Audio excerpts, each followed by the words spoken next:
Good evening, ladies and gentlemen, and welcome to day number 7 of the PUBG Mobile Pro League Americas Scrims. I'm your co-host, Hot Jukes, here alongside me, none other than the man himself, Mustache Dave, here to show you guys some of the best PUBG Mobile esports competitive action in both North America and South America. Dave, why don't you go ahead and tell people a little bit of what they've missed so far here as we are about to finish season 1 of these scrims. It's insane. Yep. First of all, welcome everybody on into the streams, Twitch, Facebook, YouTube. We are in for quite the exciting day here. So we got 3 more days this week. The 15th, which is today, the 16th, and the 17th. We're going to have 5 matches every single day. And then after that, season 1 is done. It's in the books, like Hot Jukes mentioned. And then, of course, you know, probably on the last day this week, we'll mention what to expect in season 2. So make sure you stay up to date with that. But the games are getting ready. The players are loading in the lobby. Yesterday, Cloud9 walking home with the dub, walking home with the $700. Just as a reminder, every single day, the clean slate. Scores go back to 0 every single day. So all these teams are on an even level playing field. And you know what? The same daily $1,000 prize pool, Hot Jukes. Man, I'm pumped to see it. I know that we're about to wrap up season 1 here, but it ain't over yet. I'm really excited to see how these teams perform here this evening. And to be able to help us out with that is none other than Daniel Gonzalez, aka D-Gon. And he's going to be here doing some after game, you know, just analysis, showing us maybe something that we possibly missed. D-Gon, are you hyped for today's matches? Oh, I see you rocking the Cloud9 jersey right there. There you go. Am I? Oh shit! I'm wearing a winner, a North American winner. What is that? Who would have guessed it? I'm very happy with the way that scrims went yesterday. Congrats, Cloud9, getting the chicken dinner. And if any of these other teams, Latin America teams, Brazil, Loops, you want to send me a jersey and you win the day before, I'll wear your jersey. You can send it to me, but I'll be breaking down the action after every game, the big moments from the game, and learning lessons that these teams and you guys at home can take home and up your game to get yourself even more chicken dinner.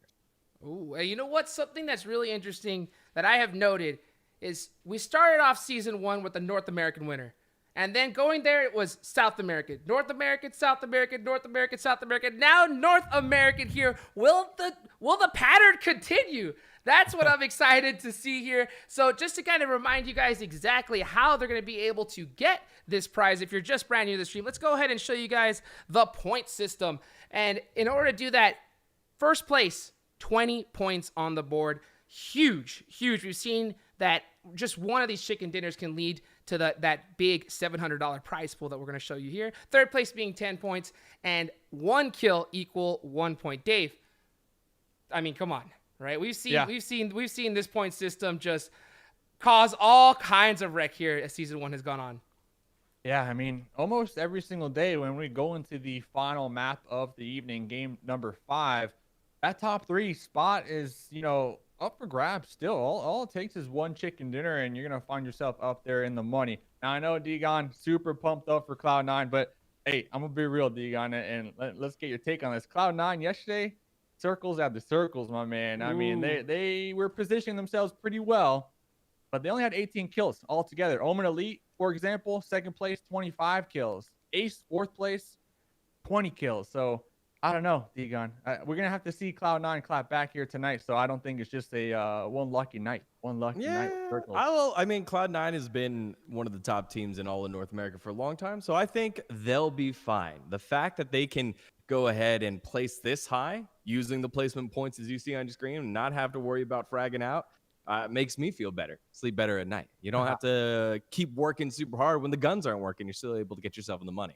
Cloud9 counting that easy money last night, that's for sure. And going on to talk about the money, let's show you the price. We'll give you a quick reminder every single night, guys. $1,000 is on the line. First place winning that big $700 prize pool. Second place taking home $200, and third place taking home $100. Yeah, the big cash money right there. And of course, you know, we got we're gonna go over here in just a moment. We got 20 teams in the scrims, the PMPL Americas Scrims, and every single lobby we can only have 16 of those teams in. So we have 5 different groups. We rotate the groups at random every single day. So always something to expect, something new to expect when it comes to teams contesting each other's rotations, their spots, and etc. So it's always an exciting day. Yeah, and to show you guys really quick, a quick reminder on what teams are part of each group. Let's start off with Group A, and that is going to contain none other than Wildcard Gaming, Mezexis ESports, Loops Esports team that Digon was mentioning earlier, and B4 Esports. Tell us a little bit about what you guys have seen so far from these squads going from PMPL. Well, looking at group number A here, Wildcard, Mezix, we're actually going to be spotlighting that squad here today, B4 and Loops. Yesterday, in particular, Wildcard, they got about 6th place overall, only 12 kills. Not a very eventful day for the squad of Wildcard. Same thing with B4. They find themselves all the way down there in that mid pack, especially compared to week number 1, where it was day 4, if I'm not mistaken. They had a duo almost 3 games in a row, and they were popping off, Hot Jukes. That's something that I'm looking forward today. Hopefully they can do the same thing. Yeah, just trying to work as a squad, always a difficulty.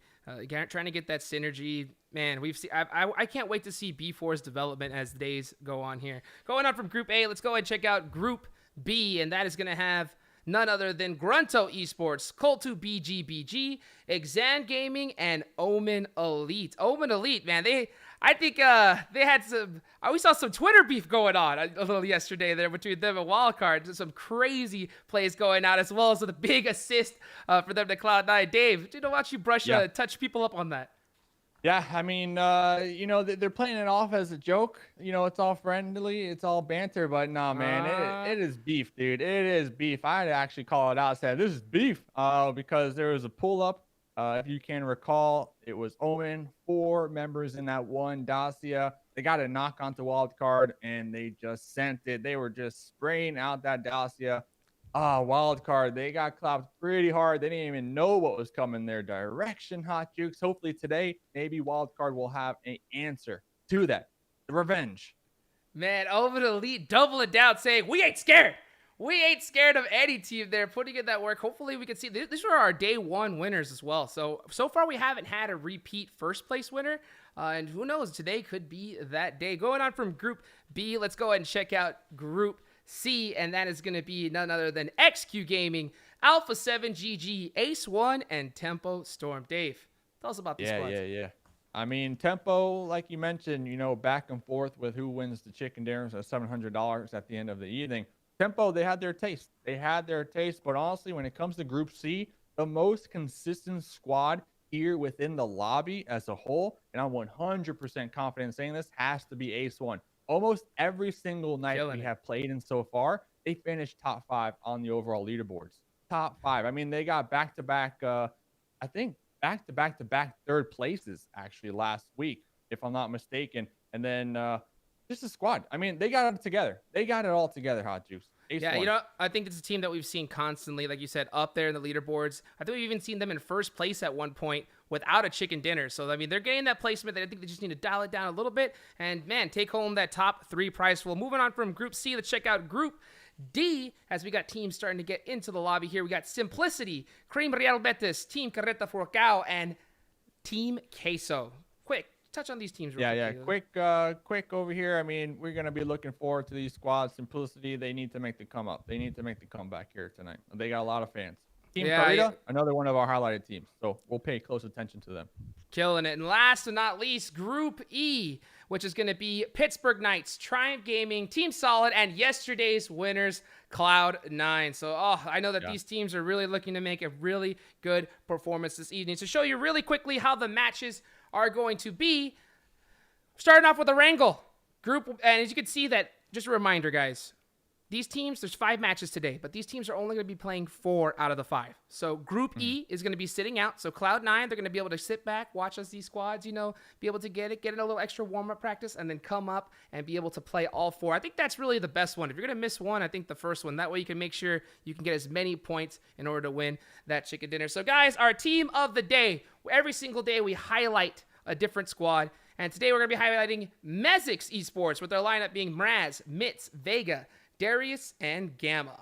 Really quick, Dave, why don't you touch on these teams? Yeah, I mean, let's get into it. I mean, Mezexis 19th place yesterday. Not too happy for the squad, right? So hopefully tonight, now that we're going to be paying attention to them, they'll make the comeback. Yeah, really looking forward to see how they perform this evening. And now we have Team Carreta Furacão, a team that's already had a first place finish with V22K, Swagween, Senab, Matos, and Mufasa. Dave, touch on these Yeah, squads. I mean, they got that chicken dinner on the last night. It's a big one. Fifth place with 17 kills. So let's see if they can keep up with this momentum, Hot Jukes.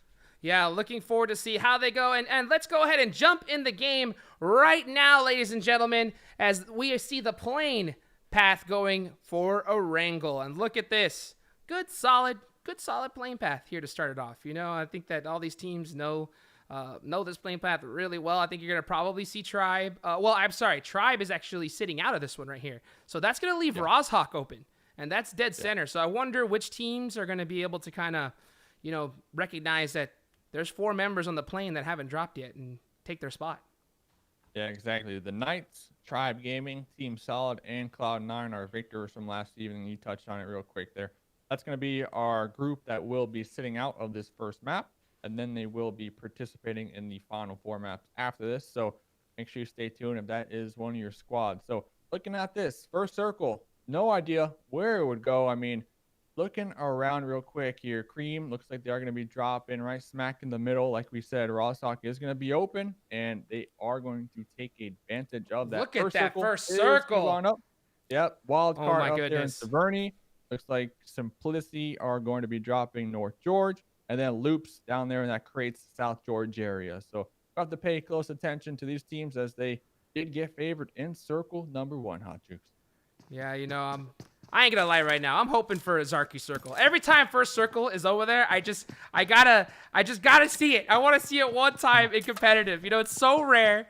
I hardly get to see it even in classic matches. So I don't know. That's what I'm hoping for to see in this zone. I know that would cause all kinds of craziness, but regardless, you know, you see Simplicity. They're in South George, North George area. So they're going to be nice and safe set up for here. Team Queso going down to Primorse like they normally do. We see a first run over as AZ, look at that, runs over Ran. That's unfortunate. Yeah, that's going to be an unfortunate loss and gets the thirst right there. So, ooh. It's always XQ Gaming. They always find themselves in these early, like, weird engagements, these 1v1s, these vehicle deaths, even if it's onto them. And looking at this game, we saw them just a couple of moments ago. They actually dropped 2-2. They're going to be all the way down there just south of Pachinki from Tempo Storm. So hopefully this is kind of like one of the themes that we continue to talk about every single night. Yes, this is scrims. This is the time for teams to practice. But you and I, we just haven't seen these 2-2 splits really work out for many squads. Not yet, at least.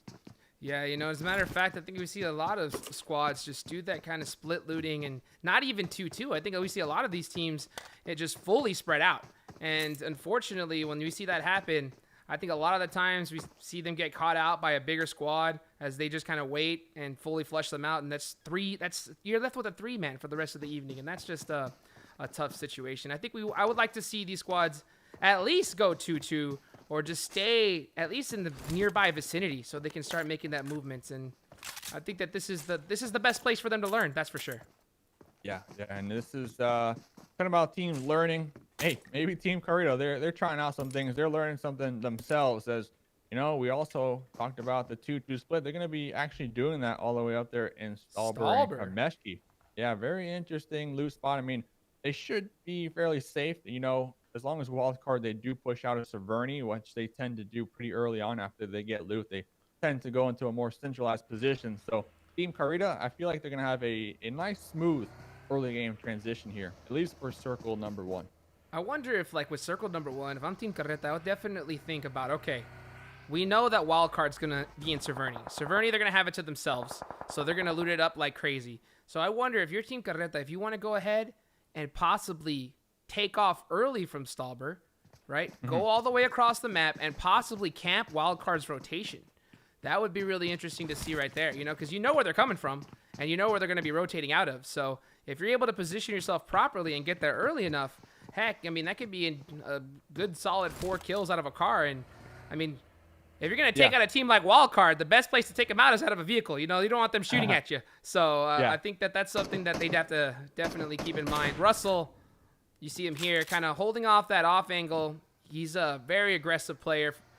Can definitely hit those shots. Young guy, too. I believe he's just turning 17 years old. He can definitely... He's got those young man reactions. So I want to see him kind of get simplicity, playing a little bit tighter together, especially in the late game, and be able to make it happen. Yeah, we do currently see them, you know, simplicity kind of taking shots back and forth at Loops Esports down here. Loops, they're going to be somewhat split for the time being. You know, they got 2 members north of that little inlet, that little river in Georgia Pool, and still 2 members down there to the south in those crate areas. So it looks like these teams are just currently going to be setting up really for this next circle. You know, they're right smack in the middle. They don't really need to move if they don't want to.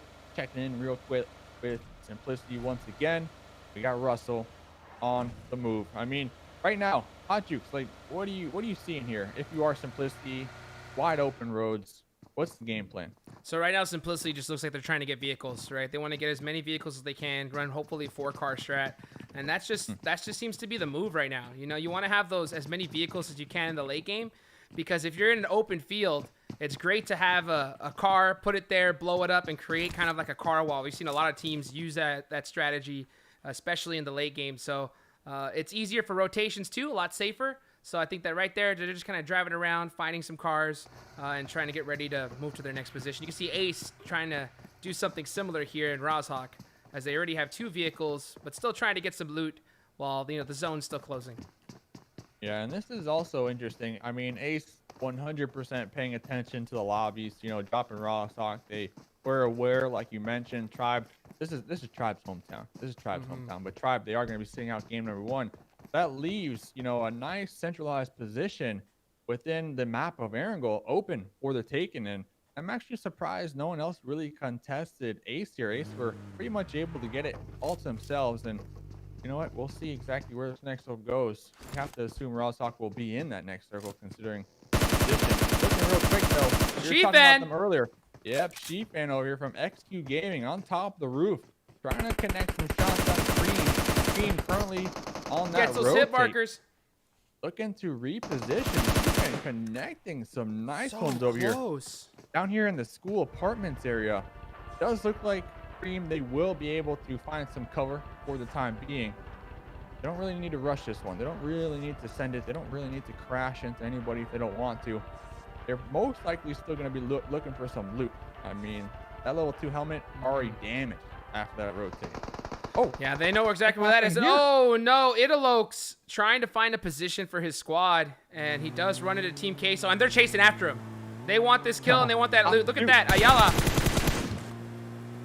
M4 red dot, hunting him down.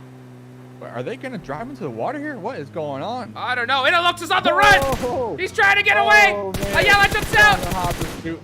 Ayala going to be jumping out just a little too early right there. He pulled up. Green member is going to be popping out with that Boozy. Oh, huge knock. We'll be connecting onto one of the members from Team K, so we'll be taking them down. There goes Marco bleeding on out. Remember, Ayala jumped out of the vehicle pretty early on to attempt to get some initial shots onto this, but really forcing this fight to be a 1v1 right now. Up here on the high ground, M4, yeah, they will be able to connect onto that Cream member and most likely, you know, be able to get that revive. I didn't see, did they get thirsted? I didn't catch it. He did not. So Italox tried so hard to get that thirst. Unfortunately, not able to get it. That's going to be a huge save for Team Queso right there, going into that fight. Look, as we see the zone change right here, going more central. This is always kind of a scary one because the zone could hard shift south. It could hard shift north.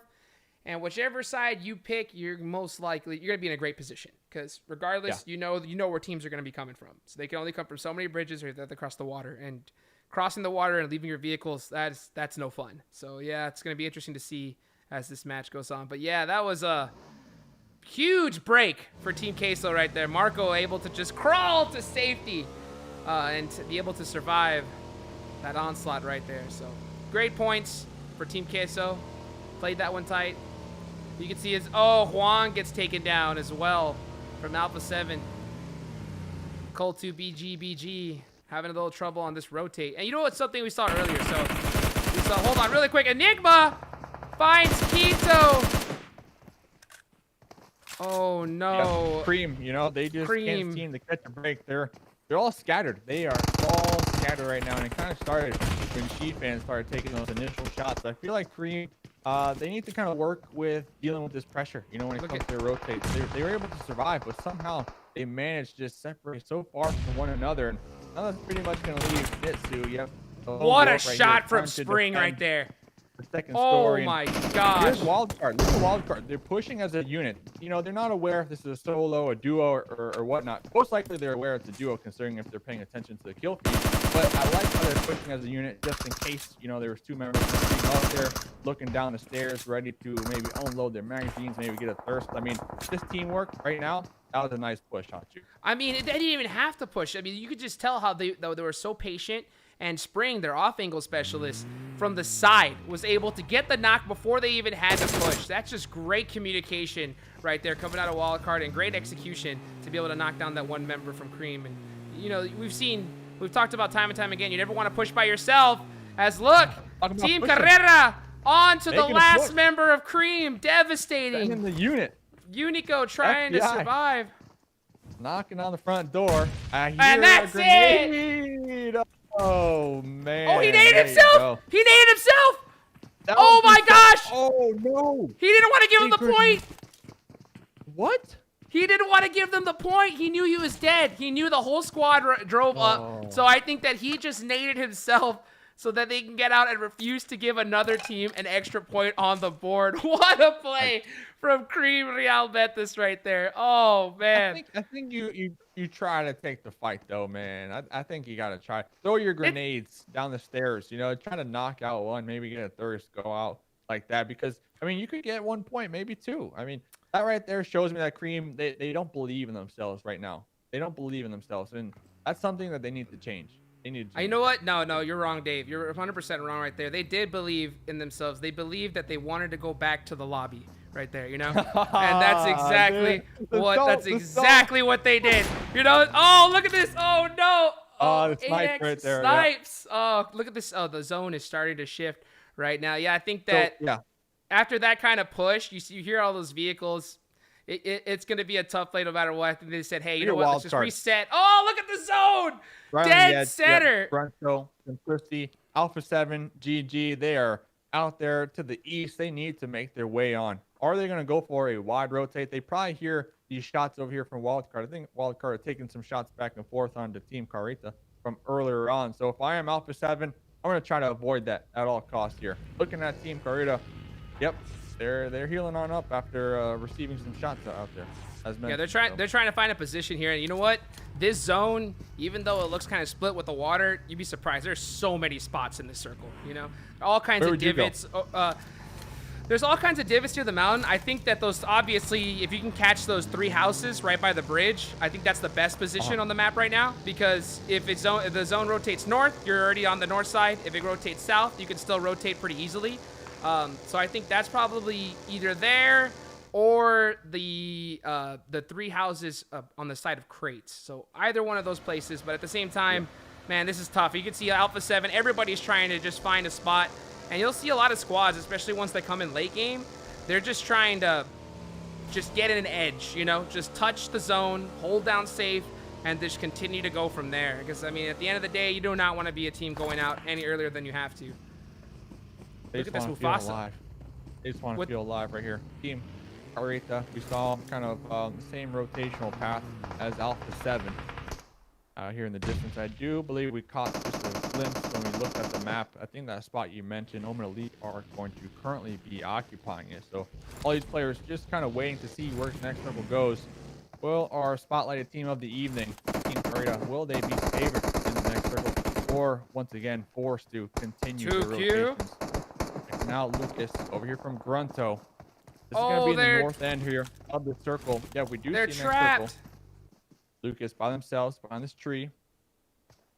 Uzi ready.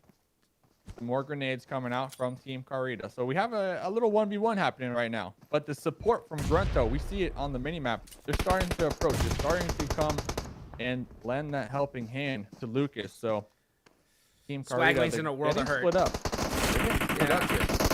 Yeah, they have to. You know, they already lost 2 members from getting pinched from GRUNTo and Alpha 7 going down that open path right there. Swagging's just trying to survive, make a play. V22K just leaving, saying, hey, you know what? There's no way I can help you out in this position. Just going to try and get as many points as they can for the squad. Look at Bucky trying to get the off angle here. Will he be able to spot Swagwing? You're going to see some smoke come out. Be able to. Now there's a molly out there as well. Oh, Alpha GRUNTo. 7's now shooting at him. Oh, so tough. Swagging trying to survive. Lucking out. Lucking out. The thing is, we say lucking out, but they're not in the next zone as well. They're not in the next zone. So GRUNTo, they kind of need to take this into consideration. Is this 1 point? Is it worth the placement points? You know, and they start to get third-partied in that engagement as well. So The second the zone shifted, they're out. Yeah. Okay. So look, Omen Elite at those. Yeah, Omen Elite's at those houses I was telling you about. You know, they're set up pretty well, I think, for this match. So right now, they just need to stand up and shoot any team that comes close. They need to play hyper aggressive right now. They do not want to get pulled up on, especially in their position. And a lot of teams are going to want that spot. So it's going to be really interesting. You see Tempo coming and taking that dip right at the edge of Mount Everest. That's a good spot right there. It's going to be interesting to see how this plays out, because this is a tough one for sure. Very tough. Let us know in the chat, by the way. Do you think this next zone will go north or south? Obviously, if you are Omen, you want it to go north, because if it goes south, they're going to have to either push across that bridge or send it on into the water. Where we see one of the players right now from Mezexis already going to be finding themselves. Still looking with our solo out here, living the dream. Look at Swagling. Living the dream, Hot Jukes. You know, Oh, he's just man, playing they just it, avoided letting the them whole go by. squad. Yeah, he's just like, you know what? I don't want to There's get picked nothing off right now. Yeah, and Smart move. Yeah, I mean, there's nothing really else he can do. He could have tried to get the last one and drive off, but it's still too risky. So I think he was, I think he had a good point of just chilling out there, waiting for the next zone, and hopefully he can get in, because it's not gonna be easy. They have a US. It was burning, but it might allow them to close that gap a little quicker.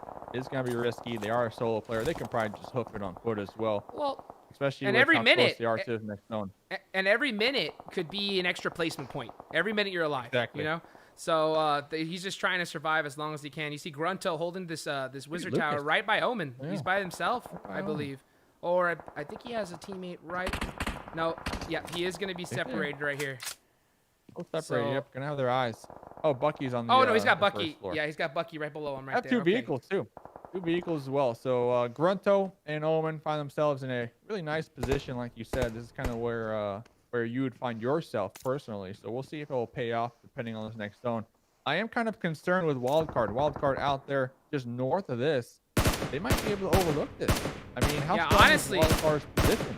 Wildcard's position right now, it's a little tough because it's right on the edge of zone, especially with the next rotate coming. So I think that they're planning to have to make that shift coming up really quickly. I don't like that shots from GRUNTo. Oh, but look at this. They're getting into it. Actually in a fight. Alpha 7. Alpha 7 running into the members of Wildcard out here. Up close and Acer personal. Behind the tree with the 6 times on the M4. Going to be the anchor position in the back. Through the smoke.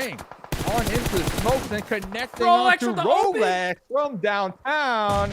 Meanwhile, Enigma up close and personal going in for the finishes here. And that's it. Just like that, Wildcard. Yes, they did lose some members in that engagement, but you know what, Hot Jukes? They got 7 kills so far, and they are still alive in game number 1. What a play right there. Acer able to hit those shots. He was sitting still right in front of Rolex, and then I guess, unfortunately, Rolex not able to connect fully onto Acer, and what a great play coming out of Wildcard, able to survive that situation. Like I was saying earlier with GRUNTo and Omen, I think that if I'm GRUNTo, you need to realize that Omen, they are teammates right now. You know, you don't want to annoy them.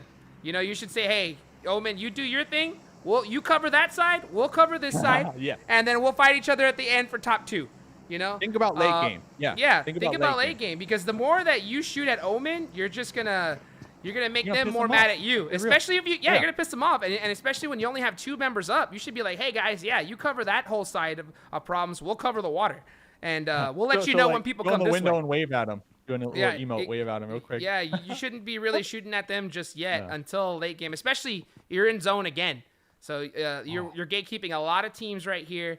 You can make stuff happen. Simplicity's got a really good spot let's here be on real. the water. How lucky is Omen right now, though? I mean, how lucky are they? I mean, hey, I can't believe it's still in zone.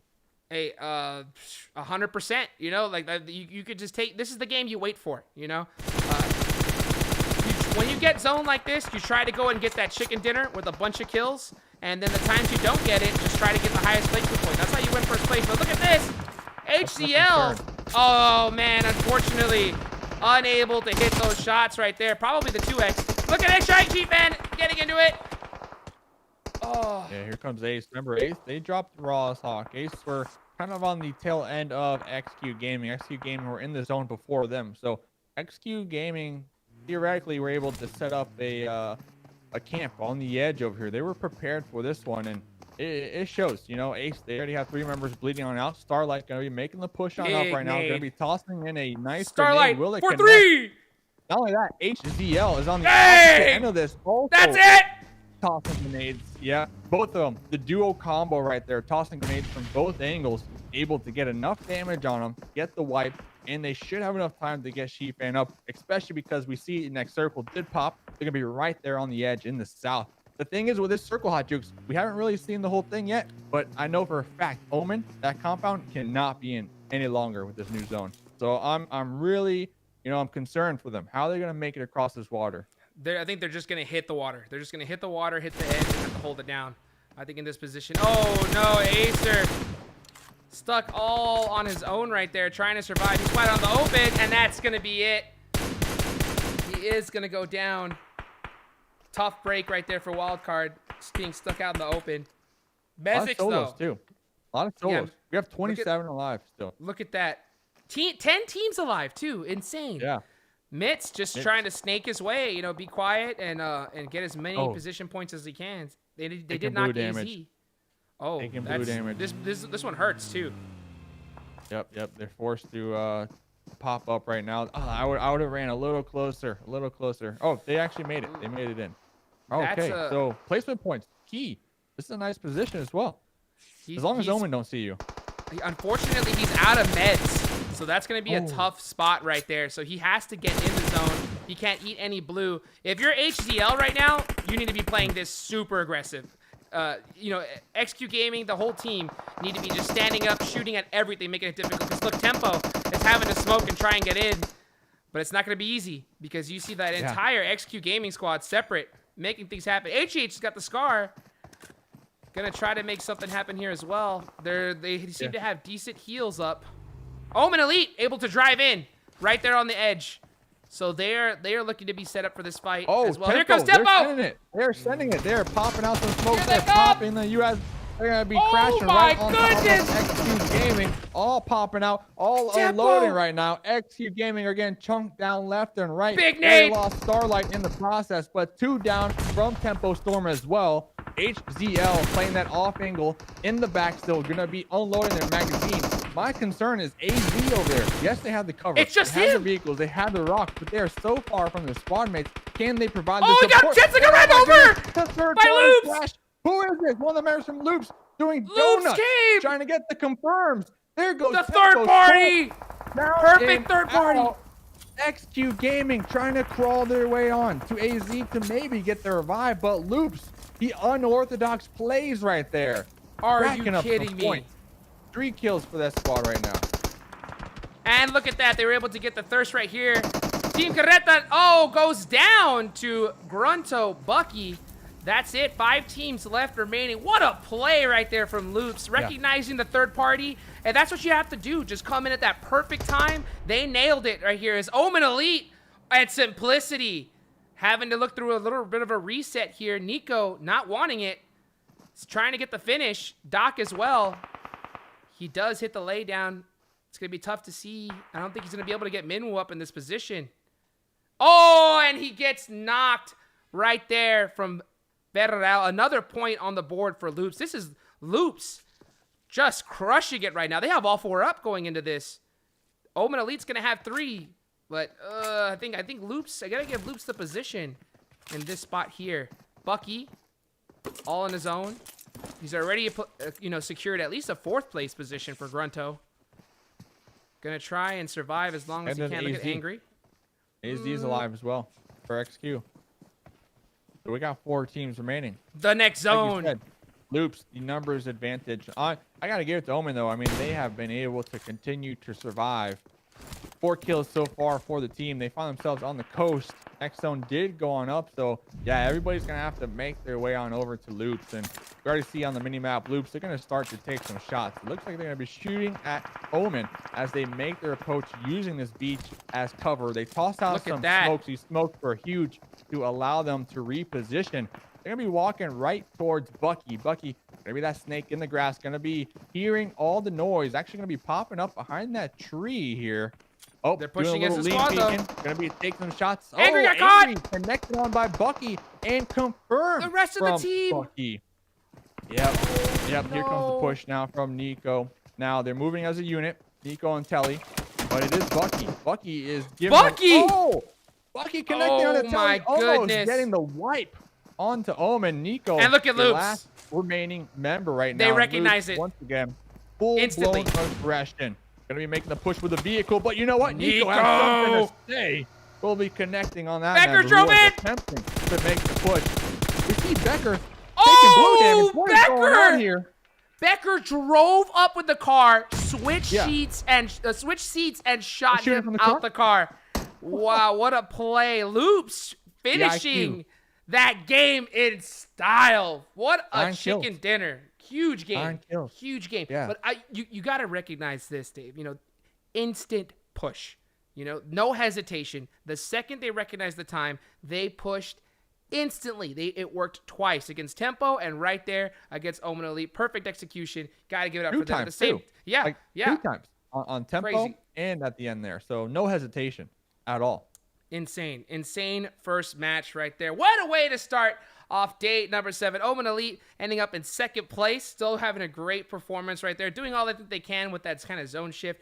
GRUNTo in 3rd place. Bucky, surviving for that long. You gotta give it up for him because that is not an easy task at all. So yeah, what a way to finish game 1. So moving on from there, let's go ahead and talk about our scores. I believe we have our scores up for the evening. Let's go ahead and take a look and see how that all turned out.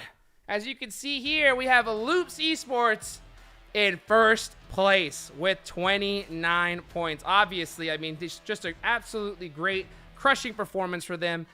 And they did it in style. Ended it in style right there, Dave. Yep.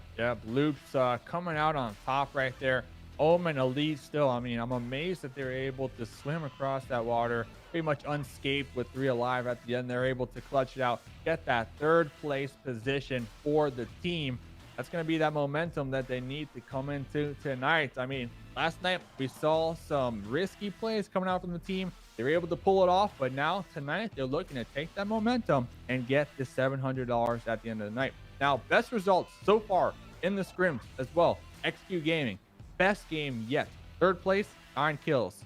Great game for them. I mean, look at that. I mean, 9 kills. That's huge. They were able to pass up GRUNTo, who placed higher than them purely with kill points right there. Great performance from them. GRUNTo coming out in 4th. Wildcard tying with Simplicity.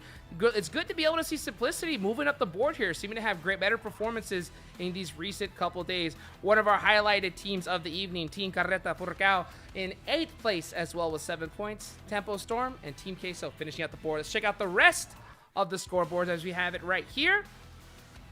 In 11th place, none other than Ace1 Esports, Mezexis ESports right there, Enxame Gaming, B4 Esports, CultuBGBG, Cream Real Betis, and Pittsburgh. Oh, the last 4 teams, that's right, coming out here really soon. Yeah, look at Degon's Cloud9, 0 points down there. I'm joking, they didn't play yet. I'm going to give them hard stuff all day long. But I'm looking forward to the Degon breakdowns here. I mean, great game number 1. Amazing. Now, just a reminder, looking at the next map is going to be our Miramar, and Group D will be sitting out. So that's going to be Cream, Simplicity, Team Carreta, and Team Queso. I mean, Team Queso, they need the break. They need to rethink what happened in game number 1 and come back strong. on our Sanhok map for sure. Yeah, they caught a big break, I think, in that early match right there with Marco almost going down, able to survive right there, but unfortunately unable to really finish strong there. Let's take a look and see how our teams of the day performed here. As we can see, none other than Mezexis ESports.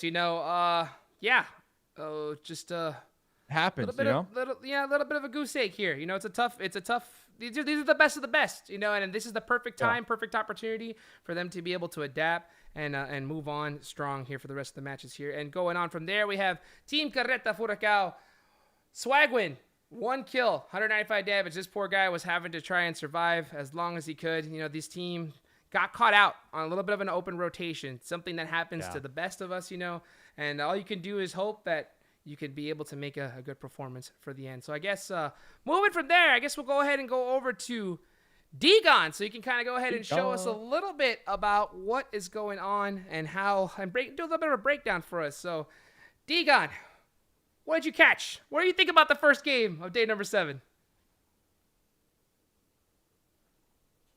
There we go. Yeah, that was hectic all over. Just based off of the fact that teams were forced to rotate all the way around, except Omen Elite, who got blessed, didn't really have to move. Dave, you said it. You hope that the circle doesn't go south. It moves south, and they're still in the circle. That was so lucky for them. This is a map that we've seen all kinds of action happen back and forth. I'm really interested to see exactly how these squads are going to play it out. Group E now getting into the mix of this as well. So this is going to be the first game for Tribe, Cloud9, Team Solid. Interested to see how they're able to do on the first game of day number 7, Dave. Yeah, let's see. I mean, Miramar 2.0, as we mentioned, and you kind of nailed that one on the head right there. Group D will be sitting out. Simplicity, Cream, Team Carreta, and Team Queso. Looking at the flight plan, it is going to be down there in the south, heading just a little to the northwest. Monte Nuevo going to be right underneath that. Maybe we'll see a team drop El Pozo. Impala, Los Leones might have two teams, but really this circle or this plane path is not very friendly. A lot of these teams are not going to be able to access the north without dropping and getting a vehicle really quickly.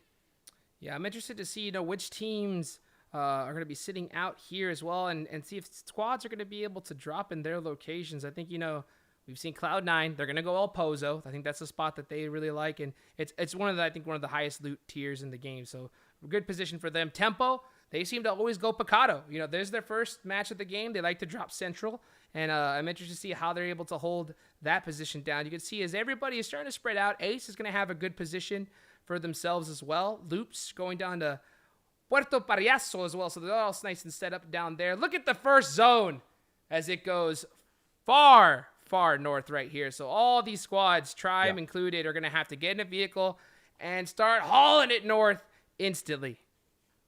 Yeah, I mean, with the plane path, circle number 1, I mean, there's so much free real estate for loot and just cover in general.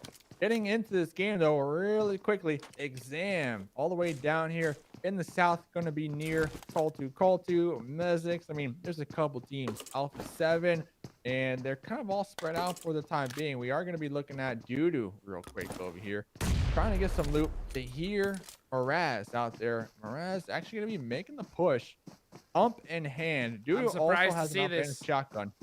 You're surprised to see the push. Yeah, I'm surprised. Yeah, he shouldn't be pushing right now. He's got plenty of teammates all around him. He should be waiting. Yeah, and I think 1v1 me, bro. That's a little bit. I mean, you never want to take that risk, especially going into a building. They know that he knows you're there, and if you push in there and die, you're gonna get thirsted instantly, and that's gonna be one man down for your team. Might as well wait for the rest of the squad to come, and then 3v1 him and be able to clean it up afterwards. Because I mean, the only problem is though it's gonna be the same thing for Exam. You can see Lupita's on. It looks to see him being on the drive to try and get an Overwatch position.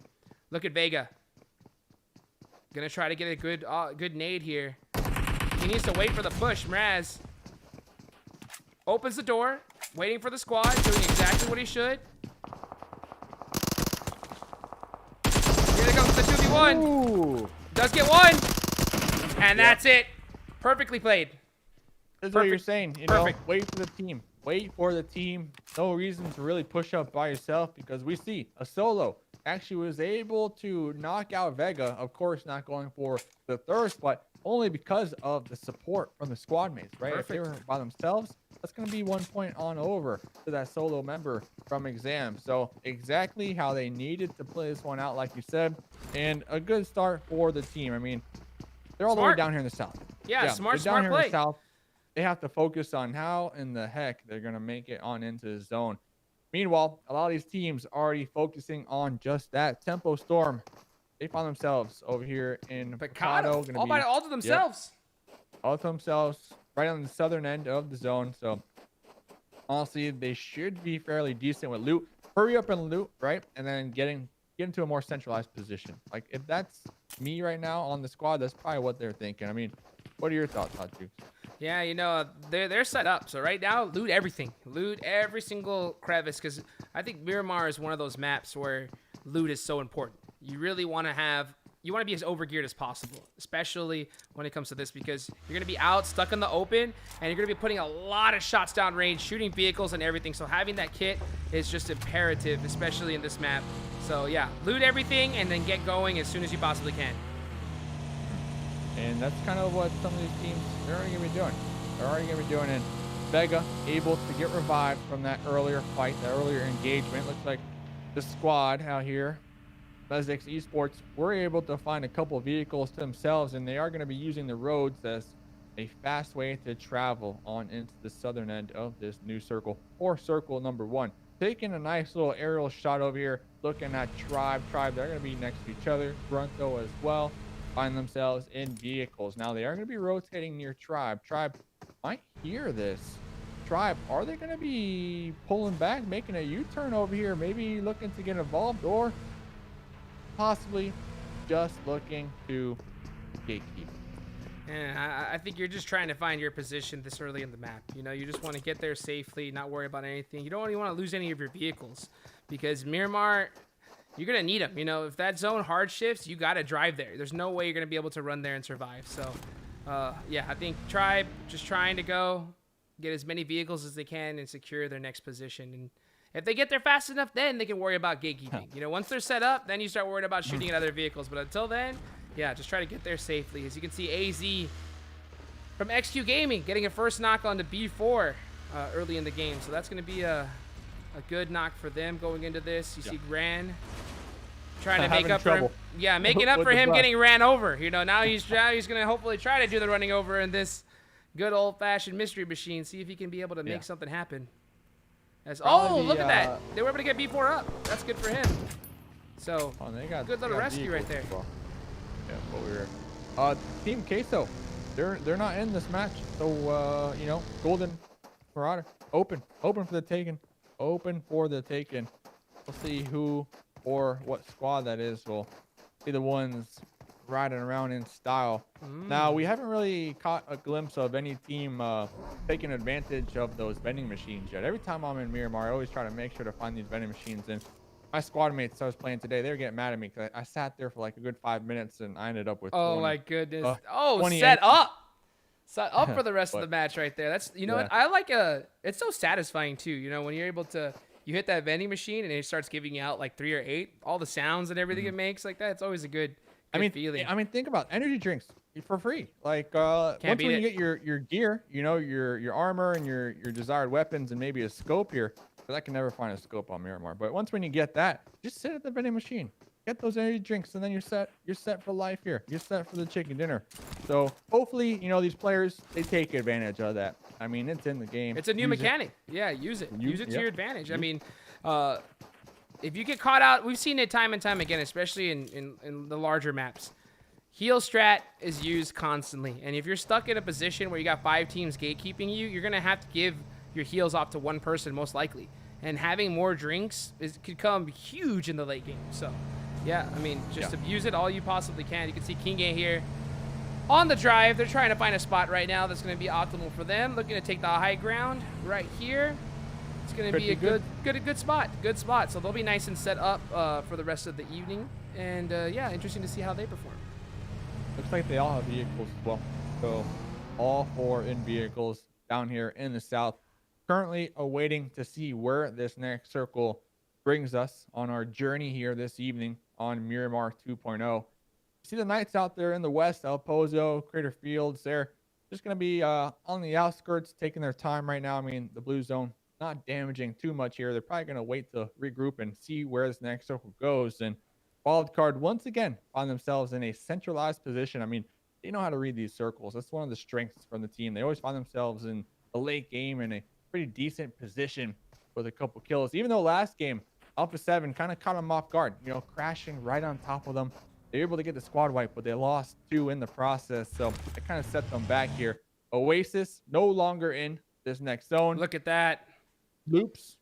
Look at that. They got free reign up there in the northeast. No one's even near them for the time being. Dead center. And look at this. I mean, they're all packed, jam-packed right in that small area. So you can see over there on the right-hand side of the map, you got CultuBGBG and Enxame. They're going to have a lot of territory to be able to get here. But they're going to have to get there in a tough way. Huang trying to drive off. Paris Boy. 6x Scar. Trying to get those shots down range. And that's tough because when you miss those shots, you just gave away your spot. And then now you're going to get gate kept.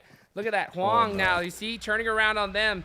That's always it's a tough decision. You know, if you're not able to get that knock, that's a possibility. But Huang probably got reeled in by his teammates. Say, hey, focus on position.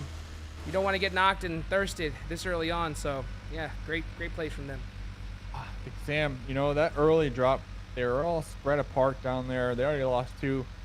We'll see what they can do. I mean, Paris Boy, when it comes to the scrims, week number 1, they definitely had a heavy backpack. We saw them time and time again able to survive, play that solo strategy, and get the placement points. Even they were able to take some fights. You know, they won a couple engagements here and there. They were able to catch on the camera. But you need the support. You need the support, like you always say. It's a team game, and I would like to see Enxame drop together and not spread out. So everybody in their vehicles right now, just cruising around, hoping and praying that they don't get shot on their rotates. I don't know how Vega's going to get this bus through this forest uphill. It's going to be a challenge, but if they do, metal driving. It's not going to be an easy situation right here. You can see Mezexis trying to drive in, find a spot here on the south end. This is always the toughest part about Miramar. You know, this is what I was telling you. You need to have those vehicles. So they're just driving around, trying to find a position and get ready for the end game. You know, but you can see here, Darius, he's got the M4, level 2 gear, good kit. Paris Boy's all stuck on his own down here at the bottom. So he's in a little bit of a tough spot. It looks like he's going to try to drive to his team here. So he just refueled it. You're going to have to be careful. He's going to have to be really careful because he could get caught out right now. That vehicle has like no traction in these mountains. I mean, you can easily flip it. Now, Mezexis, are they going to spot this out? If they do, I mean, I would just unload. I would have all the squad mates focus fire that van, try to take it out quickly, get that vehicle explosion, get that 1 point in the bank. Actually, it looks like Mezexis, they're going to all pop in vehicles themselves. Looks like they're going to try to wrap around and maybe cut off the duo down there from Enxame. Enxame still looking for some loot. I mean, 1 first aid, 10 bandages. Paris Boy, at least they have a level 3 helmet going for them, but they also have a level 1 vest. So, not looking good for Enxame right now down here in the junkyard. Hot Jukes, not looking good. Definitely now they're getting kept. Not easy. Yeah, not an easy situation right here. They're just going to try and survive as long as they possibly can in this situation. They got it. I mean, they got the full squad, though. You know, they got the full squad. They need to be able to get some angles and find a better position. At the same time, you know, maybe use wildcard strat. You see wildcard, how they kind of do that, just hug the zone constantly until they find a way in. Look at that. Oh, okay. Nice southern shift right here. Omen. Tempo. Omen. Yeah, all these squads. They're set up. Gaming. They're set up. But Cultu, Enxame, kind of the squads we've been paying close attention to here early on in that junkyard area. They have to make a move. And look at Tribe right there on the edge. You got GRUNTo on the edge as well. It's going to be one heck of a journey if they want to continue on to survive. As we see, King A receiving some shots out there in the distance, extremely low, about 10% HP, able to get on out of harm's way and heal on up. Tribe, where are they at? They're on the edge of the circle, but they're spread apart. Like you instead, where's the support? King A out there in the field by themselves. Sam's on the hill right now, trying to survive the best he can. It's not going to be an easy situation, though. Oh, man. He was able to get over the hill there, so that's going to be huge. He's going to go ahead and just push up higher and higher and higher, trying to be able to get to his team and trying to survive right now. King A in a world of trouble right now. World of trouble. Hopefully they can get the pick up by one of their members all the way up there at the top of the hill. Tribe most likely going to be looking up there, able to provide that much needed cover fire for King A to make their way on up the hill.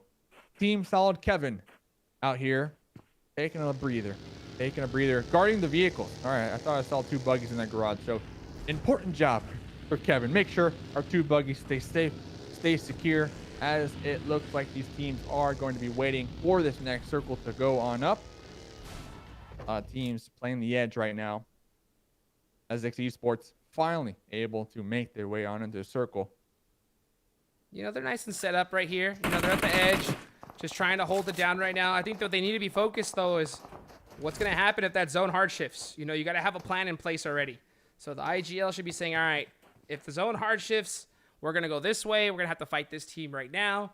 And you kind of want to be able to get your squad prepared for that. Because, I mean, if the zone stays on you, you're not going nowhere. And you're just going to just start shooting everybody.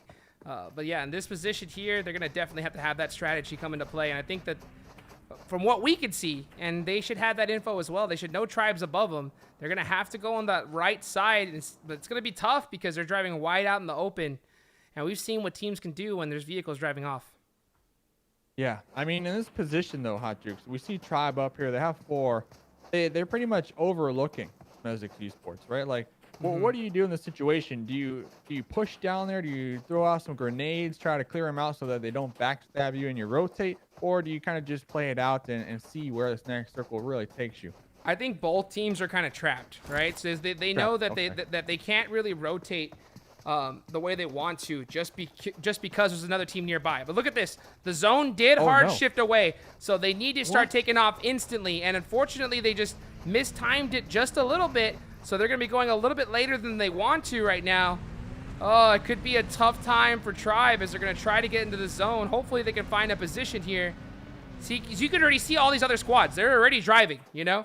Like, you have to be on the move instantly. Instantly. The second that zone shifts, you should already be driving. So we'll have to pay attention to the kill feed to see if Tribe will be able to make it on in. I mean, checking out this map, they're going to have to make their way on past San Martin. We see GRUNTo in front of them. We see Tempo Storm out there fighting XQ Gaming. Cult2 over there to the east of Tribe.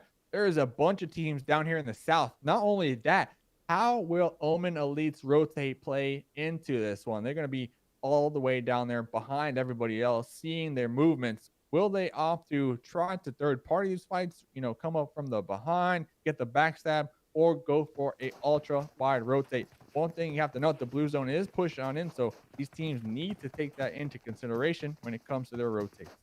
Yeah, I think that right now, if you're out of zone, the only thing that should be on your, like, you should just realize, okay, all the best spots inside zone are most likely taken already. So you're just trying to find any spot inwards, you know? Anything that you could possibly get. Oh, look at this! Oh, we're talking about it. GRUNTo and Tribe! Getting into it! Zone? We're going to be sending it right into a shack onto GRUNTo. Get the finish! All these vehicles, there's about 6 vehicles. Looks like Tribe were able to actually make the breach. They were successful in the siege. They lost 2 in the process. They should be able to get the revives. We now see these smokes popping up, but they are going to be getting third-partied out there in the distance. Tempo taking a couple shots at them from in the south. Hacienda, the hotbed right now. Everybody fighting for the Golden Marauder. Hot Jukes. They want it. They want it. You know, they want to be able to win this game and style. I think Team Castle's the only team so far to be able to get a dub in this Miramar 2.0 match while holding that Golden Marauder. And, yeah, I think that's a good luck charm. And these squads are definitely trying to hunt it down. And plus, having a Marauder this late game, having that vehicle that can drive that fast, could definitely help. You can see Tempo doing a great job just gatekeeping. This is what they should be doing. Just focus on their backs. You know, making sure that nobody is trying to get to their spot because you do not want to get into a fight, especially when the zone's closing and a hard shift's on the way. Acer blowing up a vehicle and knocks Adder from Cloud9. So we see that action going on in the kill lead. Tempo holding the corners now. HH24 getting a kill onto Paris Boy. It's another That's the first kill of the evening for Tempo Storm right there. So that's going to help them out here in this Miramar match. But yeah, right now, they're just trying to get a game plan together. They're stuck. They know they're gate kept, and they're in this is the worst possible situation. You know, if the zone hard shifts off you, it's not going to be easy to get in there. Yeah, I mean, look at this. You got XQ Gaming right here in Hacienda. They're going to be overlooking on top of the roofs over here, looking down there at B4.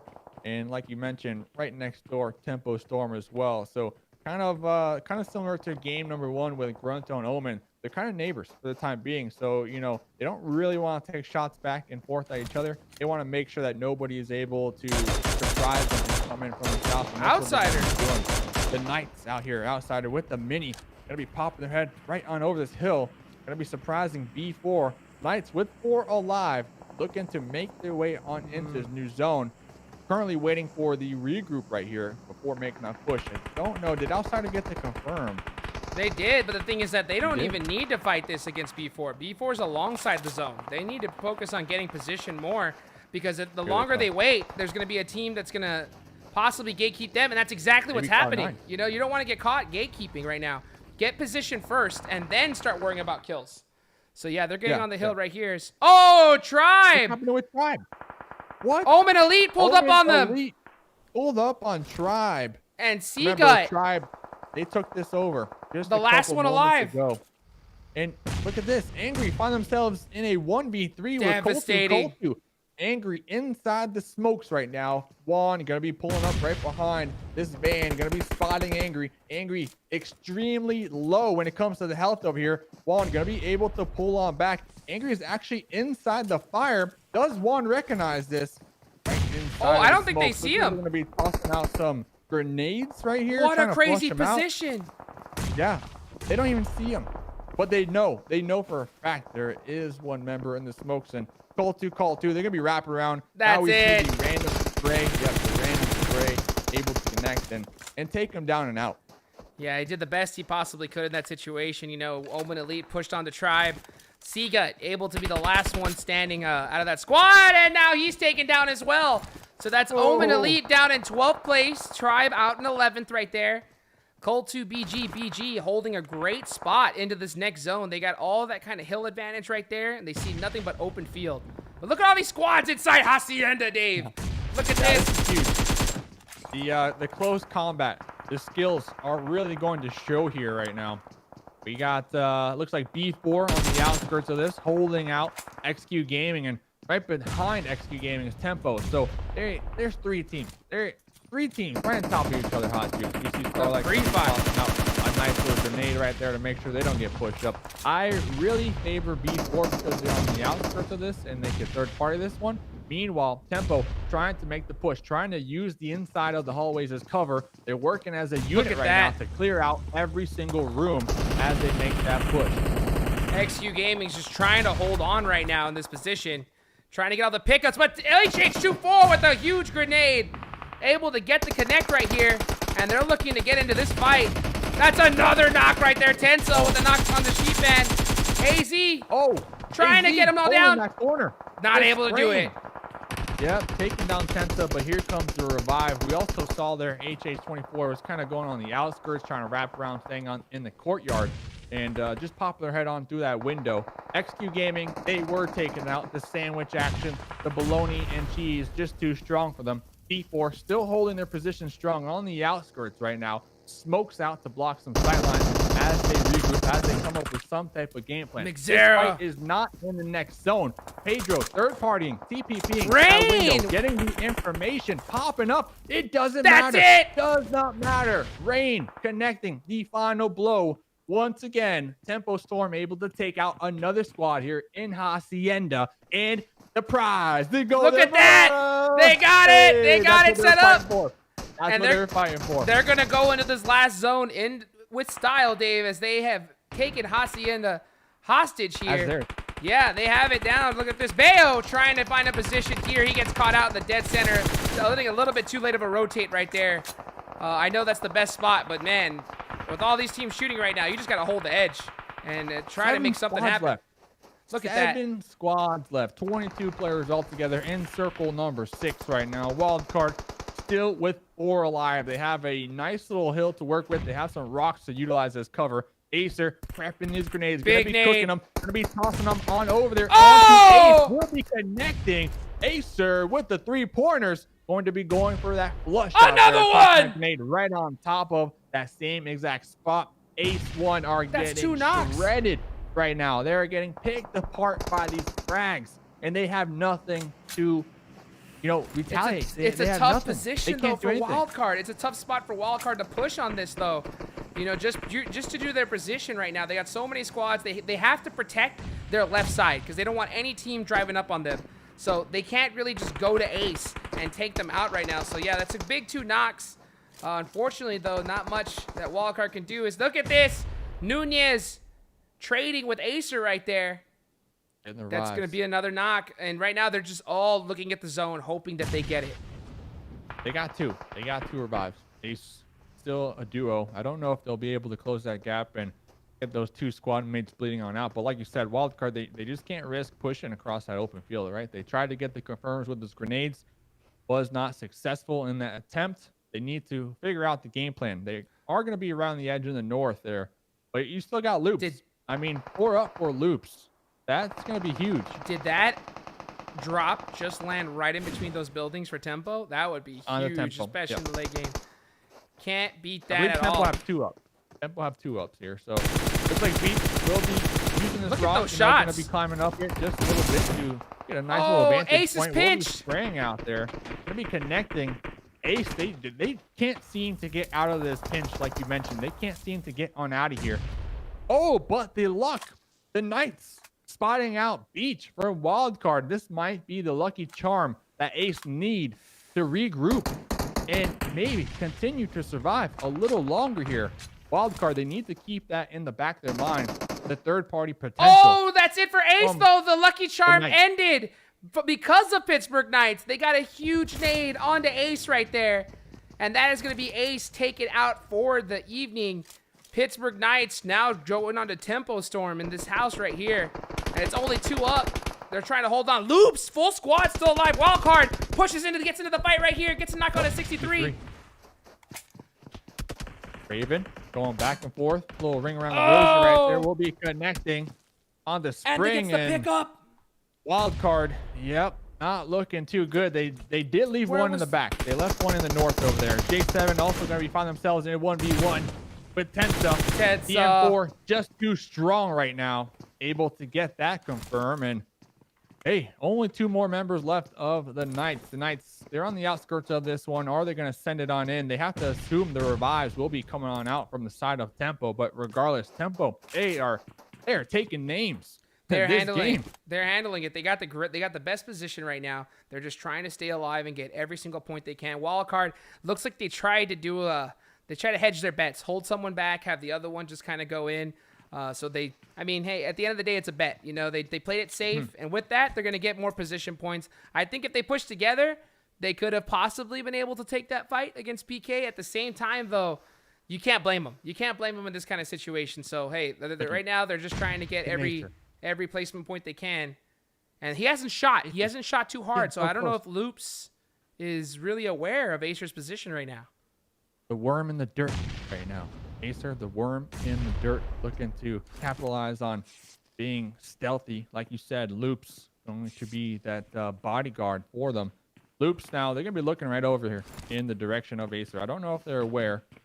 Loops not playing as aggressive this game as we saw him in game number 1. They're looking to capitalize and use their numbers advantage here and get that chicken dinner. Yep, they're going to be tossing out, I believe that was a grenade right on top of Acer. So they are aware. Meanwhile, Knights with 2 alive, still within that warehouse, trying to keep Tempo at bay. Looks like Rain going to be receiving some gunfire as well. The shots back and forth onto Loops. Loops, they're kind of find themselves in a pinch on themselves, but they have the numbers advantage. That was a really good move by Acer right there. So Loops could be just doing skeptical pre-fire nades in that corner, and Acer's not moving at all. He's willing to risk it so he doesn't give away his position right now. Tempo pushing as a squad together, a duo squad, trying to make something happen. Oh, that's it though. Acer goes down to play zone in 4th place right there. So that's going to be them in 4th. Some Tempo. blocking the sidelines from the Knights and Loops to be able to get into that hard cover. Those were some great smokes. Oh, this molly could be huge. This could be a big one. They're ready. They're ready to go. I mean, they might have heard the door. They might hear this crawling happening right now. But if I am the Knights, I'm probably going to use the same pathway that we just saw Tempo do. And yeah, we already see the Knights, Raven, getting up close and personal, taking some shots. There is a molly out here. Oh, no. Burning. Baby burning. Raven's going to be knocked down and out. G3 trying to provide that support from the smokes. Going to be taking some shots out there. Looks like 1v1v4. Each of these solos has to deal with the duos from Loops as they take the engagements at the same exact time. They're going to have to make some plays. Going to be taking the shots on the Tensa. Tensa going to be popping off. Get the 2v1! I don't know. Taking down the two members on the flank over here. And then G3 going to be surprising Tensa from behind. Going to be getting that one with That's it. Yep. No teamwork here from two different NA squads. As G3 with those knocks, the longer he waits, the longer he's going to be in trouble right here. Look, a big nade going in the house, and that's it! Oh, Loops. Loops with the back-to-back chicken dinners, We haven't had that. What a game. We haven't had that here in the scrims. That's the first time. Back-to-back chicken dinners. Loops, and for Loops. Wow. A South American team, I mean, that has just been putting in a crazy performance day after day here. Starting off day number 7 as strong as you possibly can. I mean, 2 chicken dinners here. They're going to be set up looking pretty to take home first place here this evening. But look at this. Pittsburgh Knights coming in second place with 10 kills from that duo right there. What a performance there to be able to make it happen there at the end. You could see 11 kills in total coming from them. Tempo Storm as well. Look at that. 11 kills of their own in third place. Wildcard trying to make it happen the best they can with 4 in fourth place. What a game. I mean, Miramar, every single Miramar we've seen so far here in the PMPL Scrims has just been just an absolute pleasure to watch. Dave, man, what are your thoughts so far? I mean, really crazy push from the Knights, and it shows in their kills, right? They had J7 all the way to the south of the compound using that wooden wall for cover as they attempted to wrap around onto the duo of Tempo. And then almost immediately, we saw 2 members from Wildcard just straight up send it on into that warehouse, attempt to get a decent spot within that circle. But the Knights were able to just continue to defend themselves time and time again.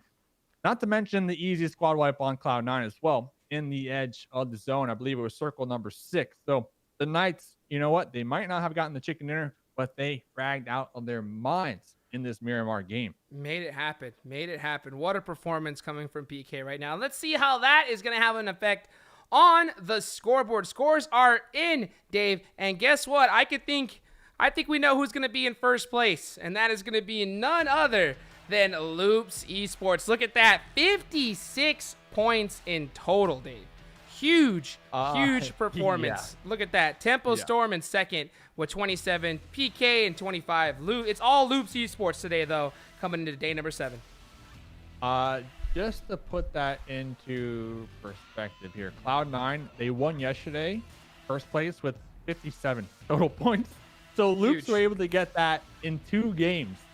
Jukes. 2 games. Oh, man. Insane. Almost catching Cloud9's total day points yesterday to win first. In just the first 2 matches, they're sitting pretty. They're sitting pretty right now. Yeah, this is nice. They're set up. This is where you want to be. Oh, yeah, that's how you need to do it. That's how you need to show and say, hey, we're the baddest boys here in South America. And with these kind of performances, you're definitely putting your money where your mouth is. So, hey, let's go ahead and go and see how the rest of the squad teams lined up here in the evening, as they've all now officially played 1 match. So you can see Alpha 7 GG in 11th place. Tribe Gaming coming up in 12th. Mezexis ESports, one of our teams of the day, coming in 13th place, still trying to make something happen. Hopefully they can be able to execute on that. B4 Esports, our other team of the day, Team Carreta, Furacão as well with 7 points. Although they're all tied up right there. So, hey, our teams of the day need to make something happen coming to these next matches.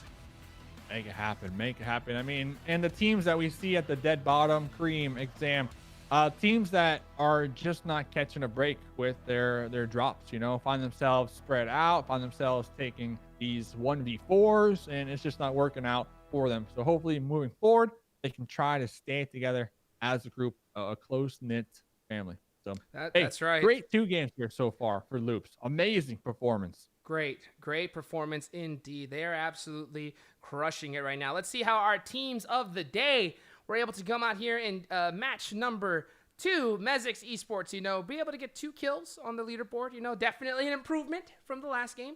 So they're making it happen, trying to go and everything. Some damage. Get some damage. Darius missed Raz. I think that they're just kind of having a little bit of trouble just dialing it in here, getting involved here, the North American squads.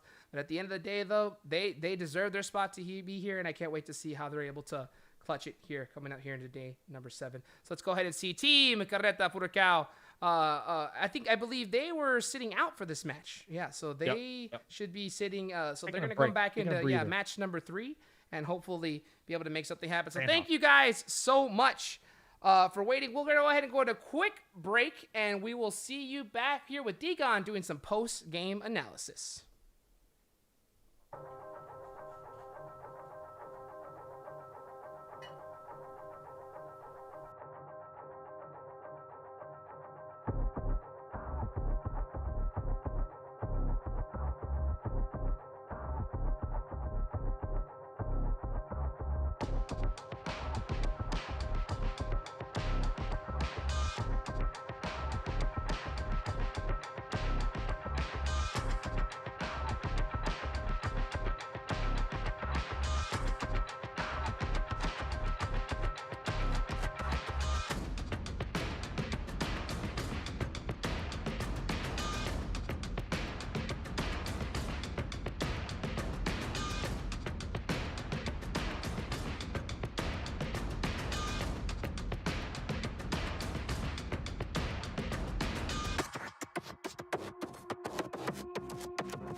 ladies and gentlemen, we are back here. Going to go into our post-game analysis. We have none other than Degon here to kind of tell us a little bit of more information of what happened here in game number 2. Talk to me, Degon. Yeah, I would have loved to seen how Loops ended up getting into that position in the first place.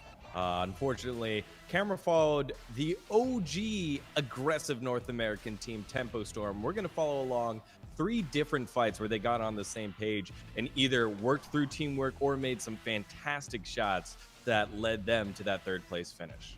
Yeah, they definitely were able to put in a great performance right there, especially considering their positioning and having so many people up. So interested to see your take on it. Let's go ahead and go to you so you can show us exactly what happened.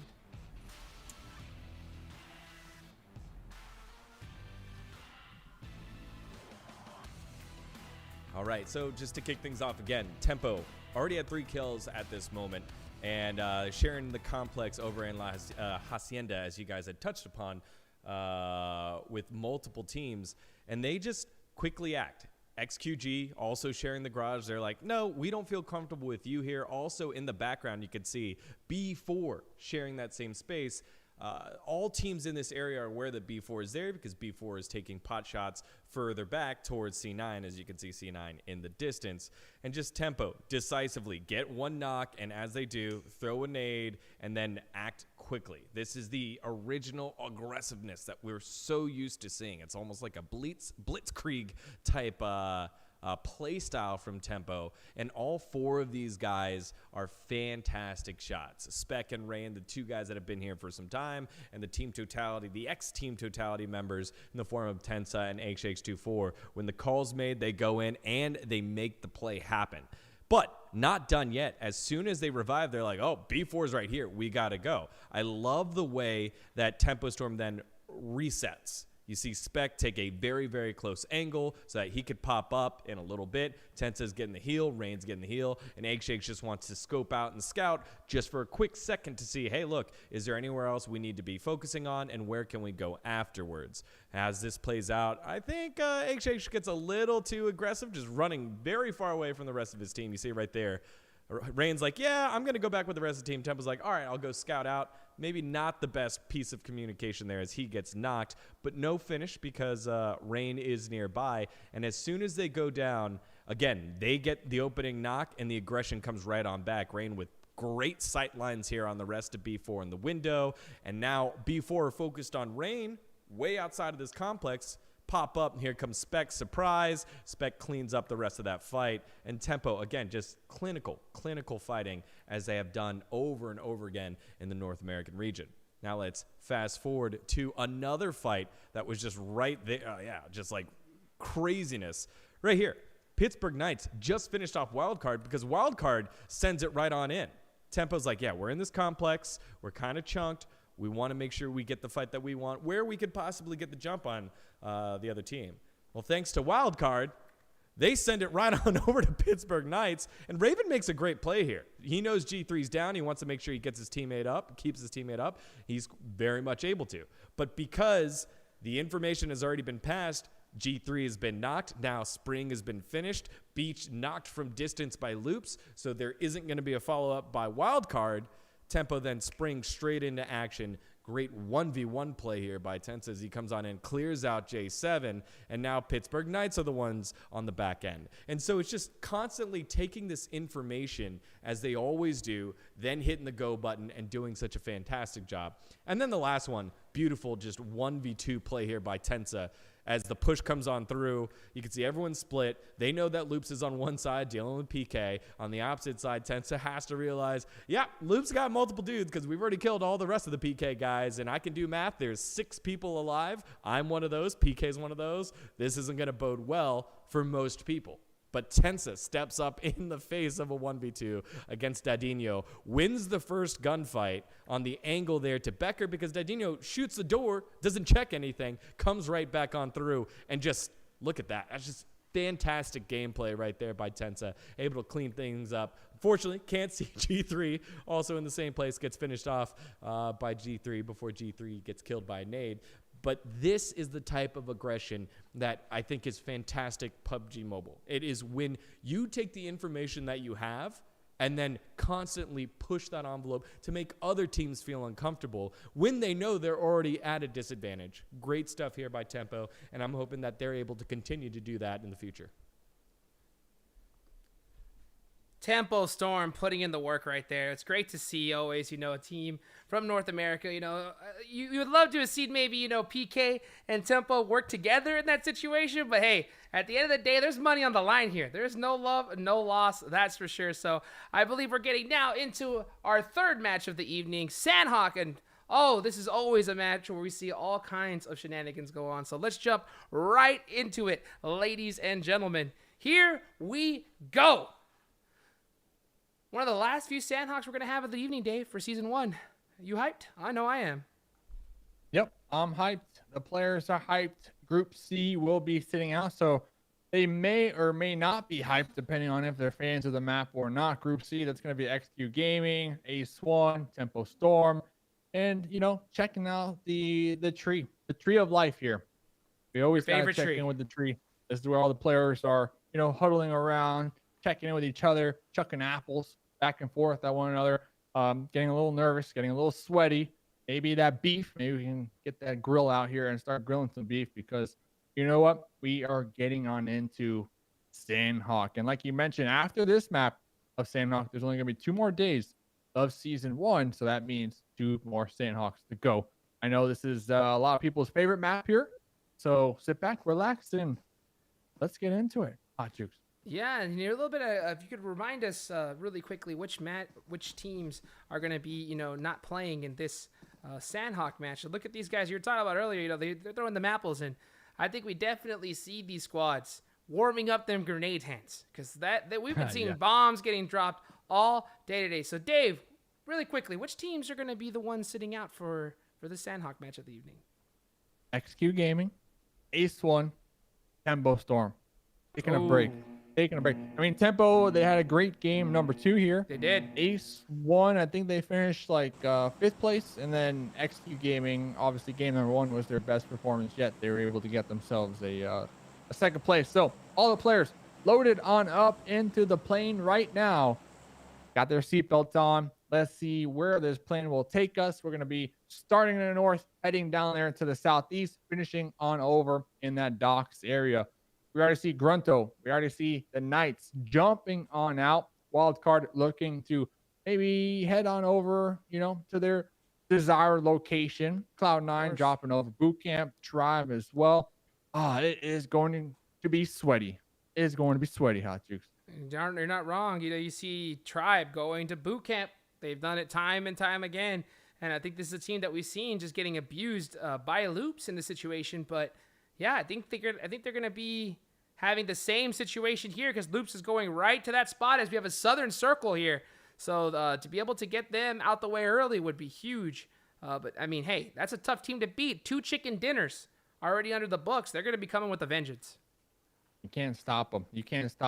Team Queso up there just to the north of this as well. We do see circle number 1. Looks like Cream are going to be all the way down there near Camp Charlie, near the docks area. They should be able to get some decent loot and avoid some early conflicts, because right now I think they're like dead last on the overall leaderboard. So they need everything in their power. Every single, med, every single circle blessing that they could receive right now, they need it if they want to make the comeback in this game, in the third map, that halfway mark of the night here. As I see Cloud9, one of the members, some indicators, taking some shots out there, maybe in Paradise, maybe taking some shots on CultuBGBG, maybe some shots on the Team Queso. But as we have the map pulled up here, what do you see? Like, what really stands out to you? Man, what stands out to me is a whole bunch of squads praying they get the next zone. That's what it is. That's really what it is when it comes to Sanhok. You don't want to rotate. You just do not want to, because the rotations, they're too fast. If you look at it, as soon as that zone pops towards late game, you've got less than a minute almost every time. It's either 50 seconds, 40 seconds. And with that kind of timing, you just have to run. You just got to start running straight into zone no matter what. And when you got, 4 of some of the best teams the Americas have to offer gatekeeping you, that's not a run you want to make in the first place. So I think all these squads here are just trying to get looted up, stay together and not lose anybody early on because you're going to need them so bad, especially in Sanhok. Yeah, and we saw there just a moment ago, Miraz, the solo member, they're kind of split, a little 3-1 split right now from Mezexis ESports. Maybe, you know, camping out in this little compound. Maybe this is where the other 3 members of the squad want to regroup with. So they're going to be holding this one down with the N4 prone at the door. Looks like they need some additional loot. They only got a 1x vest, 2x helmet. They could use some additional meds, and they need to be careful. We see a couple teams in the general area, but yeah, we were mentioning this. Loops trying to overthrow Tribe over here in the boot camp area. This is a tale that we have seen multiple times, and it's 1-1. It is 1-1 so far here in the PMPL Scrims. Week number 1, I do believe Loops were able to push out Tribe, and I think it was yesterday Tribe were able to push out Loops. So this is the tie-breaking point right here. The tie-breaking point. Who will be the victors of boot camp here? Well, you know what? We're gonna find out. Hey, you know what? Correct me if I'm wrong, Dave, but I believe this is the same type of fight too from yesterday, right? Like this is the same positions and everything. Seagut's holding the same wall. Yeah, Seagut's holding the same wall. So I wonder if Loops can kind of recognize that, you know, positionally, especially if they watch the VODs, they're gonna have a kind of a clue of where their position is. You got Dad on that roof right there, trying to find some Overwatch. Yeah, it's basically a replay. What Dad did Deja vu. Too. Yeah, deja vu all over again. Let's see who's going to get that first knock, because that's going to be crucial. Seagut, he's got that Vector 6X. I wonder if he's going to hit that molly right there on those stairs. He could hit it from that range. Does he have the arm to do it, though? That's the question. Looks like he opts to just kind of hold it down there for a second. Alucard is not making any noise right now. Well, he shouldn't be, at least. He's hitting some little shimmies, and he's giving away his position right now. But, yeah, you can see there. Oh, Omen Elite in the kill feed are getting into some trouble. Juicy already getting knocked and thirsted, and Angry getting knocked and thirsted. So that's going to be 2 members out for Omen Elite. That's going to be a tough one going into here, their 3rd match of the evening. So they should be sitting out, I believe, one of the next 2. So they need to get it together here if they want to be able to place in the top 3 this evening. Yeah, it's all about Loops right now. Loops. Oh, let's go look at them, actually. Yeah, look at that. Oh, our highlight team. They got 4. Looks like Nico right behind this rock find themselves pinned down, tossing some grenades back and forth at one another. Bit 2K gonna be bleeding on out on the defense right here. I'm curious, is Nico the last remaining member for Omen right now? Yeah, you know what rhymes with anyone else near them. You know what rhymes with Nico right now? Solito. He is all by himself, dude. He is stuck out there right now. I believe the rest of his squad, or at least 2 members for sure that I noticed on the kill feed are knocked. Okay, so Telly's still up, but he's completely separate. And Nico knows that he's stuck in this fight. He just saw Swagwin right there in that corner on the rock. So, he's going to be that snake in the grass trying to play spoiler. Peeking up. Here they come. Going back to that prone position. Trying to get the wraparound. No scope. Iron sights. AKM. I mean, look at this. Oh, the no. Out here. I mean, all 4 of them swarmed. Telly got knocked 2 at the same time. That's Omen Elite out, last place. Who knocked him? GRUNTo Esports, a member from GRUNTo, knocked out Telly, and then Team Carreta just came in, and there was nothing that Nico could do in that situation. And that is it. Omen Elite out, last place in their 3rd match of the evening. That's a tough loss right there, and going to be hard to come back from. So I think in the next one... They're so split. Yeah, that was runes. GRUNTo are in runes. So I don't exactly know. I gotta go back and watch the drop. I don't know how they were able to be so spread apart from one another here. Tough. I mean, Team Carreta, a team that's already won a chicken dinner as well. They were able to get 3 kills onto that Omen Elite team. So they took out Juicy, they took out Angry, and then able to get that finish on the Nico, and then GRUNTo Esports finishing off Telly at the same time. And that's all she wrote for Omen right there. Bad news bears right there. Talking about news over here, looks like Team Queso currently awaiting the news of the next zone. Going to be just holding down this compound for the time being. Doors open, maybe they can peek a little bit, catch a little information up there on the high ground. Looks like one of our highlighted squads, Team Carreta, 4 alive up there, looking to be favored in the next zone. looking in the bottom right-hand corner, nice little aerial overview of our squads continuing their looting phase here. Omen, I'm still a loss for words. Omen went out so early in this game. Tough We're loss. only 7 minutes in the match. Yeah, that's the worst case scenario. You know, you don't want to be able to. That's 0 points on the board.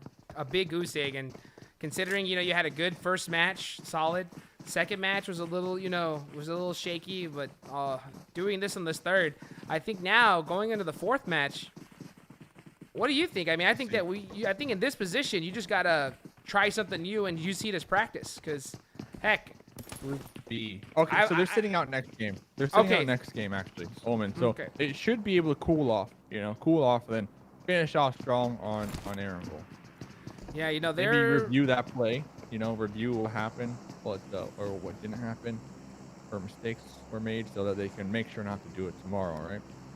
Yeah, I agree. What percentage do you think a team's going to be able to pass up loops with this kind of lead that they have already? Do you think it's even possible here? I mean, we've seen it happen here pretty close, but they're killing. I mean, like you said earlier, Cloud9, yesterday they won with less points than they have in the past two. So what do you think? Yeah, Loops actually have one more point. Oh my! Going into the third game than Cloud9 had the whole day yesterday. So one thing to note, Loops, that's going to be Group A. They are sitting out the last map of the evening, so they have this map and the next map, to secure themselves an even greater point lead to make sure nobody can touch them. But like you said, you're kind of hinting at it already. 57 points, I believe, is what they have already, so far ahead of the competition. I feel like they can still lose it though, because there's still 3 games altogether. So they need to play this fight with Tribe. They need to play this one out. They need to make sure they don't get wiped out in 15th position, because that's only going to give them 1 point. And you know what? You're right. That's going to also give all the other teams the opportunity to know exactly how many points it takes to be able to overcome them as well. So that's going to be interesting to see how that's going to happen there. I think Omen Elite, with this kind of performance you have in this game, I think that's a perfect opportunity to try something different. Getting first place is going to be really tough because you only have one more match to get points. And in this spot, mix it up. Try a different drop location. Do something different and see it as a pure practice game, because at the end of the day, that's what these scrims are all about, right? And the money. Oh, yeah, you're true. That's true. And the cash money, man. Little cheddar on top. Think about it. If you come into these games and you win maybe 2 nights out of 4, that's some good eating for the week for the squad, and some some high level competitive PUBG Mobile. So it's a win-win. Talking about win-wins up here. B4 taking shots, taking out the enemy's utility when it comes to vehicles. We saw one vehicle explosion. Mitts in the kill feed, gonna be popping off. Darius getting the confirm right there. Already setting this fight at a 4v3. The thing is, though, Pedro recognizing the danger out there in the distance, going to have B4 rethink their push down here onto Cream. Cream actually, kind of being saved right now by Mezexis ESports. Mezexis all the way on the opposite end of the water, the inlet, taking some long range shots right now, Hot Juke. Yeah, interesting point. Yeah, I think something to add to that too is Cream, they're pinched right now. They're in a, you said 3v4. I think that right now though too, they're in a 3v8. They got B4 on top of them. They got Mezexis there on the other side. I don't really like those shots from B4 going on to Mezexis from that far. But hold on, getting into this fight right here. Team Queso, Exam. Remember, Team Queso, they have been in this compound for some time. They were thrown. They were waiting for the push. They were currently getting as much information as possible. Run, Lupita! Exam going to be making the push. Garcia taking down Mystic. Marco taking down Lupa with that huge grenade over there. But I do believe we only got one more member left up for Team Queso. Kind of, zigging back and forth within this compound. Marco holding this door, waiting for the push. One of them taking some shots through the door, trying to get that thirst on that down member from Exam. Gonna be popping out with the jump shot. Fox, lock and loaded. Garcia with the assistance. Team Queso surprised by the aggression from Exam Gaming.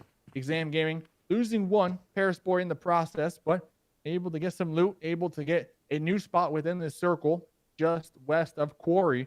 And you got to bet that this should be in the next circle. Look, yes, it will be. nailed So it. they could relax. They can relax right now.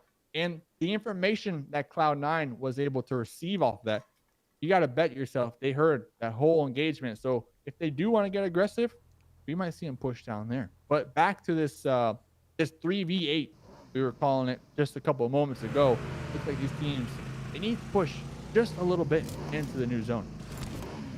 Raz, he's on that bike right there. I think that this is probably the best vehicle to have in Sanhok, just because it's so fast. You know, like a lot of teams, it's hard to shoot at that thing when it's especially at full speed. So look at that! Oh, unfortunately, not able to get off of it fast enough. As CultuBGBG up here, yep, taking shots. You know, one of the members knocked down, not out though. They might be able to get the revives. Yep, the revive is going to be coming out. Darius, I do believe, is going to be helping. But Fran making sure to keep them pinned down, making sure Mitz can't regroup with their squad mate. Mitz has to make their way across that little tiny alley if they want to. They don't necessarily need to. They are in the circle. So really, you know, it's kind of like poking the bear. Cultu also in the circle. Looking down here. Cultu, they actually, I feel like, are in the riskier position because they're open to a third party. Meanwhile, Mezexis, they're in the safety of a building. You're right. Mezexis, they're set up pretty well right here. I think it's interesting to see. You know, like B4, they got that. The Cultu got that first knock on the Mezexis, and I'm surprised that they didn't really kind of go aggressive and push that at the same time. Look at that third party. Exactly what we were saying. No. Wildcard Spring hearing this, popping out of the golfer hole over here, popping their head up for a nice devastating little point right there. I mean, Cultu, they were trying to go for the flank. They were definitely trying to make some moves onto Mezexis right there. Oh, they make moves right now onto Team Carreta, though. Look at this. Do they want to make these moves, though? Sending it right on into Team Carreta. They're camping these doors. They're ready for the push. That's it. Oh, unlucky. Devastating. Unlucky Cultu. Being pressured there, you know, one after another with their decisions. And Team Carreta, I mean, they were just set up here. They were just set up. they were waiting for something like that to happen. Yep. Yeah, you're right. They had the trap locked and loaded right there. Unfortunately, yeah, they walked right into it. You know, they avoided one team only to drive right into another. And you can see Team Carreta, when they held that kind of house held down, they don't make a sound. You know, they wait until someone runs in and then boom. So that's something that they're really effective at. And I think that this is something that a lot of teams can, you know, keep an eye on. Because it's a good strategy for sure. And talking about keeping an eye on Wildcard, they have the information on not one but two teams. You know, they know Mezexis are down there. We saw Spring doing a little scouting, maybe recognizing that the vehicles were there. And they also have information on Team Carreta. But with the new zone, they need to focus on how in the heck are they going to make it. You see, they are extremely close to Exam. I do believe Exam have 3 alive, so it's going to be a 4v3 out there just west of Quarry. And whoever wins this engagement, it's not going to be over because Cloud9 right there on the edge awaiting you. And they're waiting and ready. I mean, look at this. 21 seconds left in the zone. They got to start going now, and they're all on the thick side of the zone. So that's gonna close even faster from where they are. On the kill feed, looks like Tribe was able to take out Loops. So that's Loops Esports already out of this match. That's a boot camp fight? Yeah, boot camp fight. Yeah, it looks like they were able to get the knock on them, but look at this Wildcard doing some good old-fashioned gatekeeping as they try to get into the zone. Can he hit it, the bike? Sneaking on in with that bike right on through this. Just YOLO sending it while Wildcard were occupied. Looking down there, making sure the other squad doesn't push on out Exam. And just like that, Mezexis going to find themselves in another engagement. They can't catch a break here. Team Carreta out here on the edge, trying to also make their way on the zone. Mateos, great knock like you mentioned. Knocked down themselves extremely low with the HP. Are going to be forced to healing up behind that rock. Wildcard trying to third party this from the high ground up here as well. I mean, both of these teams, just finally making it on into this new zone. These three teams have been fighting each other for about 2 circles now. You're right, you are. You know, you got Team Carreta, one of our teams of the day. They've already won first place before Dave, I believe. And look at this. You can see Wildcard trying to survive, throw smokes as Acer gets knocked. Enigma trying to open up the fight for his team. Will he be able to hit this nade? Oh. He does! The grenade, but getting knocked out themselves. Oh, no. Final blow here to help the squad. Acer also knocked in return, is bleeding on out, but there's a smoke. Beach will be able to get the revive. Spring in a challenging position right now, but since Darius is getting Vega up, this might be the time for Spring to make that move. Spring, though, right before that smoke was about to pop, third party from behind. All Spring wants to do right now is regroup with their 2 other squad mates, and doesn't look like they'll be able to accomplish that mission because Team Carreta from the back, taking a little bit of blue damage, but unloading right now as a duo, trying to get a couple more points. Oh, but you know what? Mezexis ESports, Darius able to steal the kill, and not only that, able to get some more. I mean, Mezexis, they YOLO sent it to this compound on that fight, and now it's paying off big time as they are just unloading. 4 kills so far for the duo. Full gatekeep mode engaged. The zone, 9 seconds left. It's gonna start closing right here. And this is the worst part about Sanhok. Some of these trees are just too skinny. You know, you can try and hold it behind it, but they're gonna find little angles. Look at that! And as I say that, Darius able to get the knock and finish him up. That's it for Team Carreta right there, out in 8th place. Huge game for Mezexis, our other team of the day. Yeah, you're right. They're set. They're set up. They're set up here. Talk about teams trying to take a break. GRUNTo opting to take a nice little dip using the top end of the bridge as cover. Just fighting the zone here. Really, the zone, the biggest opponent of all these squads right now. We saw there a quick glimpse out there in the distance. It does look like Team Solid might be able to take some shots. Yep, Mafioso. Awesome. Shooting some ducks in the water. Going into the blue. I mean, they're so excited. They're going to be running into the blue for just a second. Not found. Actually in the blue. I assume Team Solid are getting third partied as they try to make the push on in here. Yep, they're getting shot. They're having a challenging time themselves. Oh, no. The zone left them. Yeah, and the zone left them again. 34 seconds left, and unfortunately, this is just Sanhok. There's hardly any smoke, so I don't know how many they have left. And this is all open field. Every team that's gatekeeping them knows exactly where they are. Crushing for Team Solid here. Darius, as he finishes Proza in that situation. That's another member down. Mezexis, our team of the day here. They got a lot of work ahead of them as they're trying to get into this zone. And this, look at all these squads that are gatekeeping them. C9, Simplicity, Tribe. Oh, goodness. Cloud9? I think that's a squad of Cloud9 up there. Oh, just goodness. Lying in wait. Simplicity. Yeah, they're going to have a challenge. Vega spotted right there.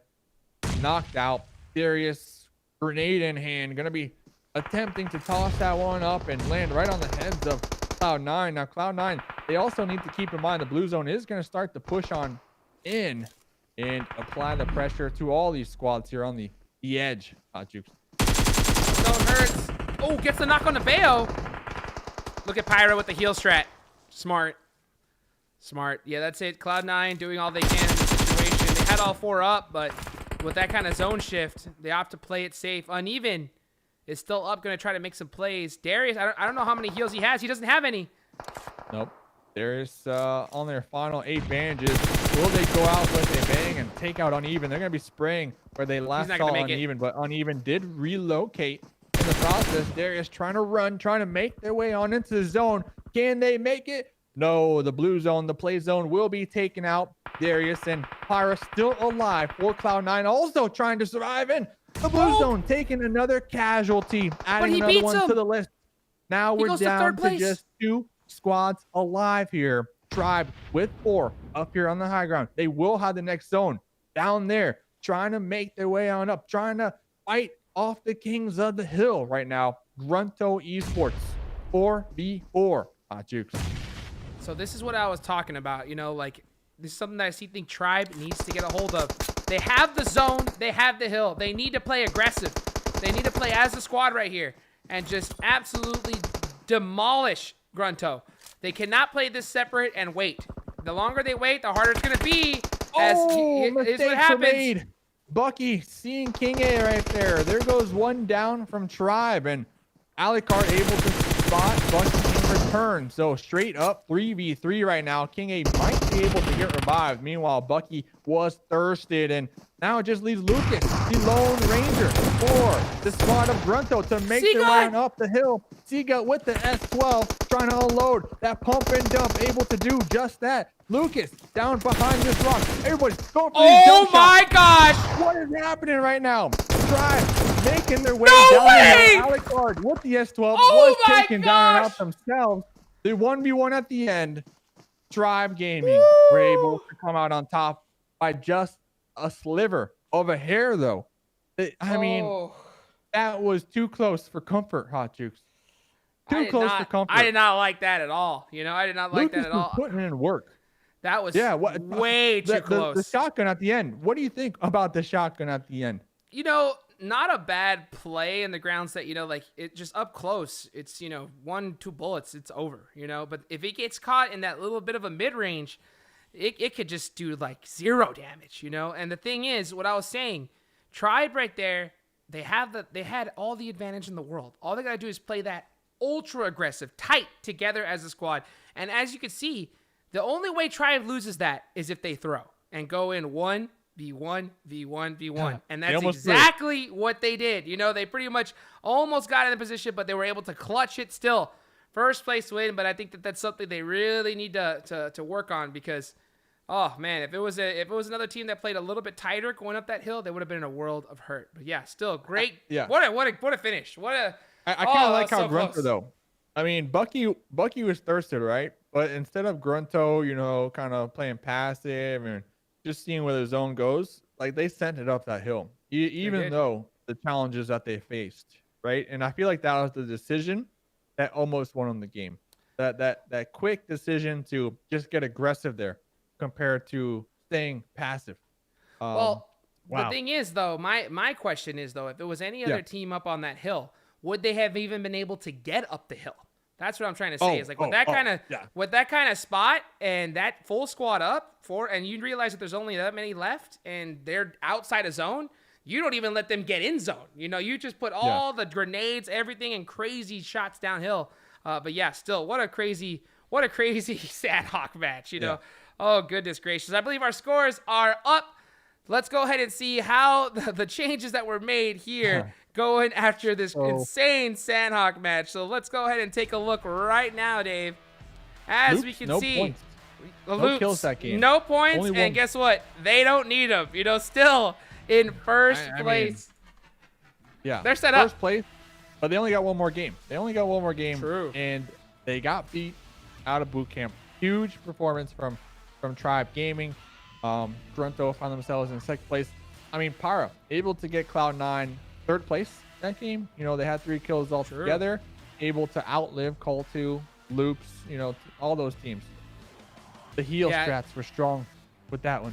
And that's what you have to do. You know, I think you just got to hedge your bets, give the heals off to somebody.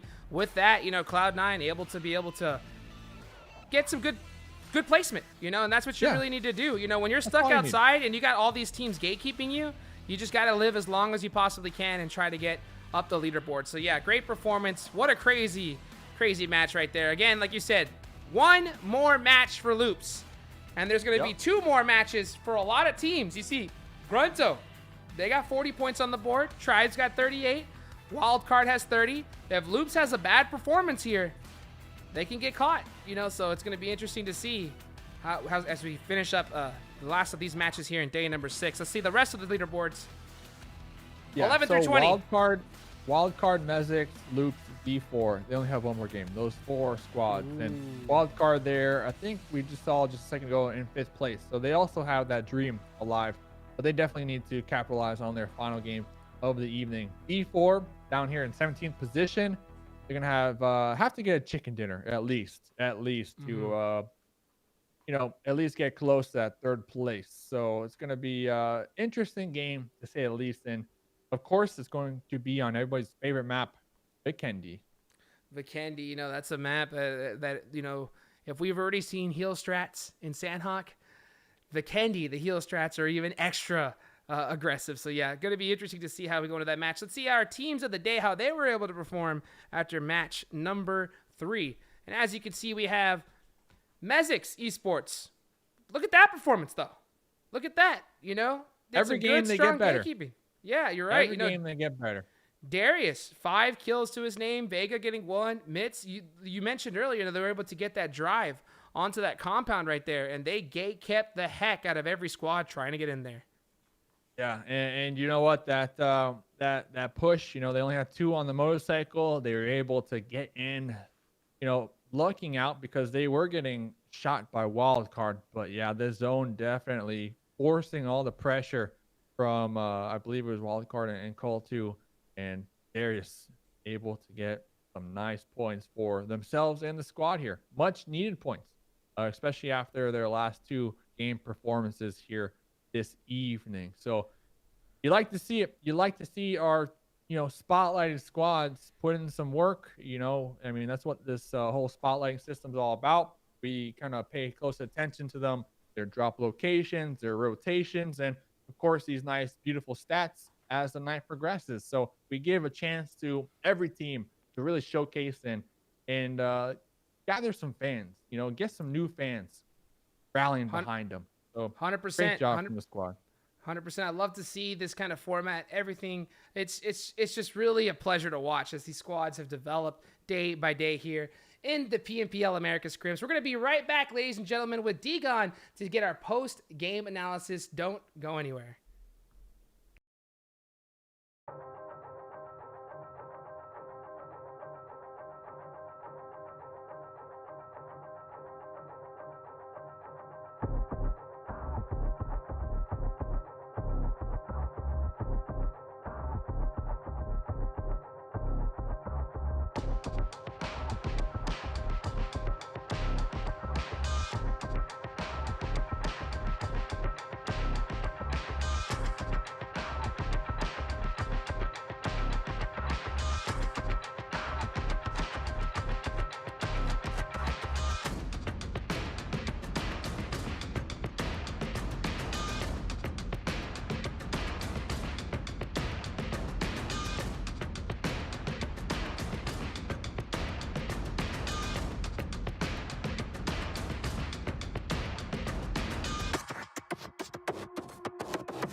Ladies and gentlemen, we are back after an insane Sanhok match. Goodness gracious, a close one for sure. D-Gon, what did you see here? And talk to me a little bit about what happened there at the end.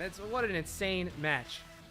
Yeah, I mean, Tribe, the beneficiary of just being stubborn and holding boot camp the whole time, and it turns out paid off because the circle is right next to them. So they knock out Loops by just stunting him straight up, and then now put themselves in position to possibly be the overall winner of the day. Only 2 games they have played, so they'll have the final 2 games to get a ton of points. But I wanted to focus on the team that almost ruined their opportunity there in the form of GRUNTo. GRUNTo currently 2nd place on the standings. They have played 3 games, so they only have 1 more left. But I wanted to see, like, I rewinded, was like, hey, how did they get to that position? You know, with Mezexis down on the bottom side, Cloud9 that was also in there. How are they the ones that ended up getting to that spot? So let's take a look.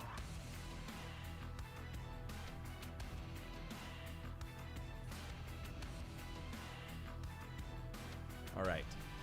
So over here on one of the, finally getting rid of all of the river, no more water on the space.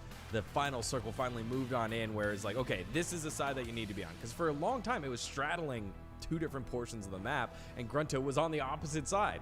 So GRUNTo, instead of taking the bridge, they opt to go into the river here. And I like this play because they understand Cream's right behind us, and we have no idea who's in front of us. And if we get sandwiched, we're going to get wrecked. So they opt to play it slow here and get across. They are barely able to get across, and Cream's not able to punish them. So kind of luck there, but they're able to hedge their bets because they take the less risky play here and get themselves onto that side of the map. Now, if we fast forward, it's TS here on the opposite side that are the ones that are going to fight them. But this is a much better fight than being stuck on the bridge with the team in front of you and team behind you. So good overall shot calling by GRUNTo to get into that position. As we play it out, GRUNTo able to take advantage of TS also needing to rotate into the circle. Now kind of stuck in this no man's land area, and they're able to capitalize off of the rotation. So I like the play here that GRUNTo did to get themselves in a position, knowing that TS is like, all they got to play with is a shack. So we move forward, and Mezexis comes from behind, gets 1 member, and then the rest of GRUNTo able to move on in. Now, you guys talked on it. It was seen. It was scary. But let's take a look at this last stand here by Lucas one more time. Lucas and Rand. King A gets knocked. They do the math. They're like, okay, we do the math. We know that we've knocked Rand now. There's only 1 alive. I'm fairly positive from Tribe here, this is a split call. The call is, hey, let's play it slow. Let's get King A up. Or it's, hey, there's only 1 alive. I just knocked him. That's what Sam's saying. Let's go rush GRUNTo and finish his game off. And because of this split call, you get all these different 1v1s. And yes, we talked about it, Seagut, the shotgun. This is the same Seagut that got destroyed by Mutant. Gun choices and guns with Seagut are kind of awkward, but at the same time, this is the same Seagut that had the same confidence that bounced back against Loops the very next day. So I don't diss him for it. I kind of like it. You can end it if you hit it once. Unfortunately, not quite able to. But now with this split call, again, King A is like, okay, hold on. Let me heal because we don't want to throw it. Next thing you know, Sam's too far on up. This is what's frustrating about some of these team shot calls. It's you're so close. You're so close. You did all the hard work. You beat Loops. Loops, the most aggressive team in the lobby. You outweighted them, you outplayed them, and then you got blessed by the circle gods. Don't throw it away because you're too eager to get the win. Also, don't take this away from Lucas, who's done a fantastic job just mowing people down, and then knowing there's 1 more guy up on top of the hill, still peeks Alucard. Alucard's not got hit him once. He just got hit him once. Also goes for the shotgun. Whiff, whiff. And so Lucas gets another one. Very, very lucky that King A was able to finish his healing and get the kill there to close things out. So just a very hectic end to the game for Tribe, but GRUNTo, I think, did a fantastic job putting themselves in position to get to that final part. And it makes sense because this is the team that's currently sitting in second. GRUNTo, we haven't seen a ton of sustained success for them. So any success is good, and I'm happy that they're doing well today. And this is North America, so of course Sanhok dominated by North American teams. Right, you are. Man, I can only wonder what was the heart rate at the end of that play. You know, when you got 3 members down from Tribe and you're this close. Could you imagine what the comm sounded like in that situation?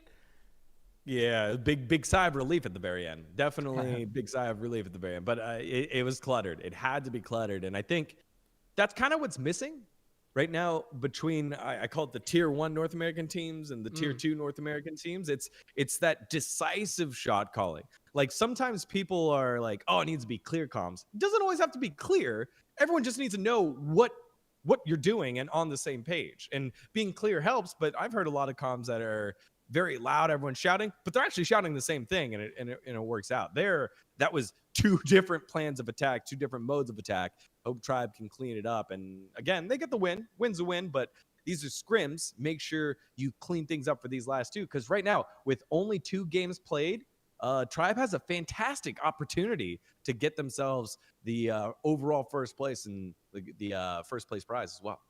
Yeah, I think that's a perfect point. I can't wait to see how Tribe is able to get it done. Hopefully they're able to, and I think they really need to kind of get on that one point that you mentioned, you know, just playing a little bit tighter, get that decisive shot calls out. Let's see if they're able to do it here in match number 4, Vikendi. Here we go on the plane. Let's take a look at this right now.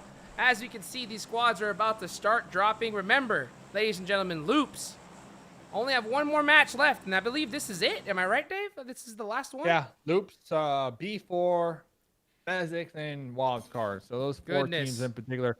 Wildcard currently in 5th place on the overall, so they definitely have the dream within their grasp here on their final map of the evening.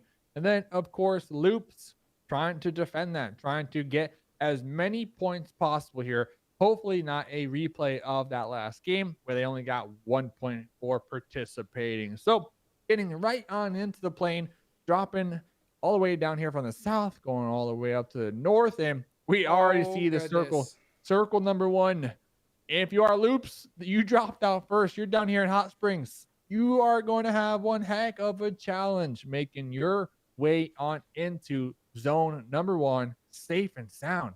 Hot Jukes, like worst case scenario. What do you see right now? I think that Loops right now, they're crying right now, because this is the worst thing that they could have possibly hoped for. You know, the last match of the evening, they're trying to get that first place dub, and you know, when you drop so far south with such a hard shift north, getting up there is not going to be easy. Look at all of these big teams that are going to be gatekeeping them on the way up. It's not going to be easy. You can see Vega on the other side right there, looting as well. So, yeah, if I'm Loops, you're just trying to pick up anything you possibly can, and you need to get moving ASAP.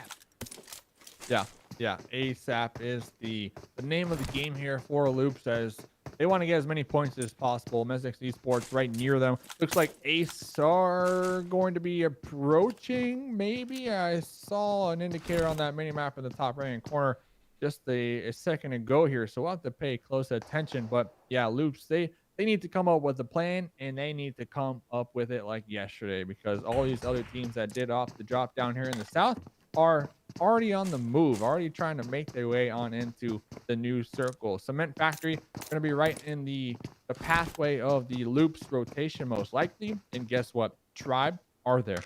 Their arch enemies here in the lobby might be the ones who take them out for the second time in a row. And, you know, like, there's definitely some bad blood. I mean, these squads are going to know each other back and front as these games go on, because they just constantly seem to be getting into it. And it's crazy, because it's one of these 2 teams that can most likely win. Irish saying, I don't want to open doors, you know? He's like, I'm not gonna turn the knob right here. You know, I'm just gonna tear this door down and walk right through it. So, yeah, it's gonna be a close one right here. Loops, the final match of the evening. They need to get some big points on the board so they can hope to secure that first place win. I mean, not even big points. Even if they can just get like 10 points, you know, like that might do it. Set them, yeah, that might do it. That might be able to make sure that they can, you know, finish this game with some, you know, relief and not really too much of a concern. And, you know, on the bench watching the final game, just sweating bullets, hoping that the teams coming in the last match, the second, third, fourth place teams aren't a couple points behind them. And that's kind of been the theme of these lobbies almost every single night. The final game, first through, I want to say fifth, it's like 5 points. There's like a 5-point difference. So actually a little different here tonight with Loops' performance. But after that last game, Oh, I don't no. know, it might not be the case. You know, as you say that, a member from Loops, Becker, actually gets knocked right now.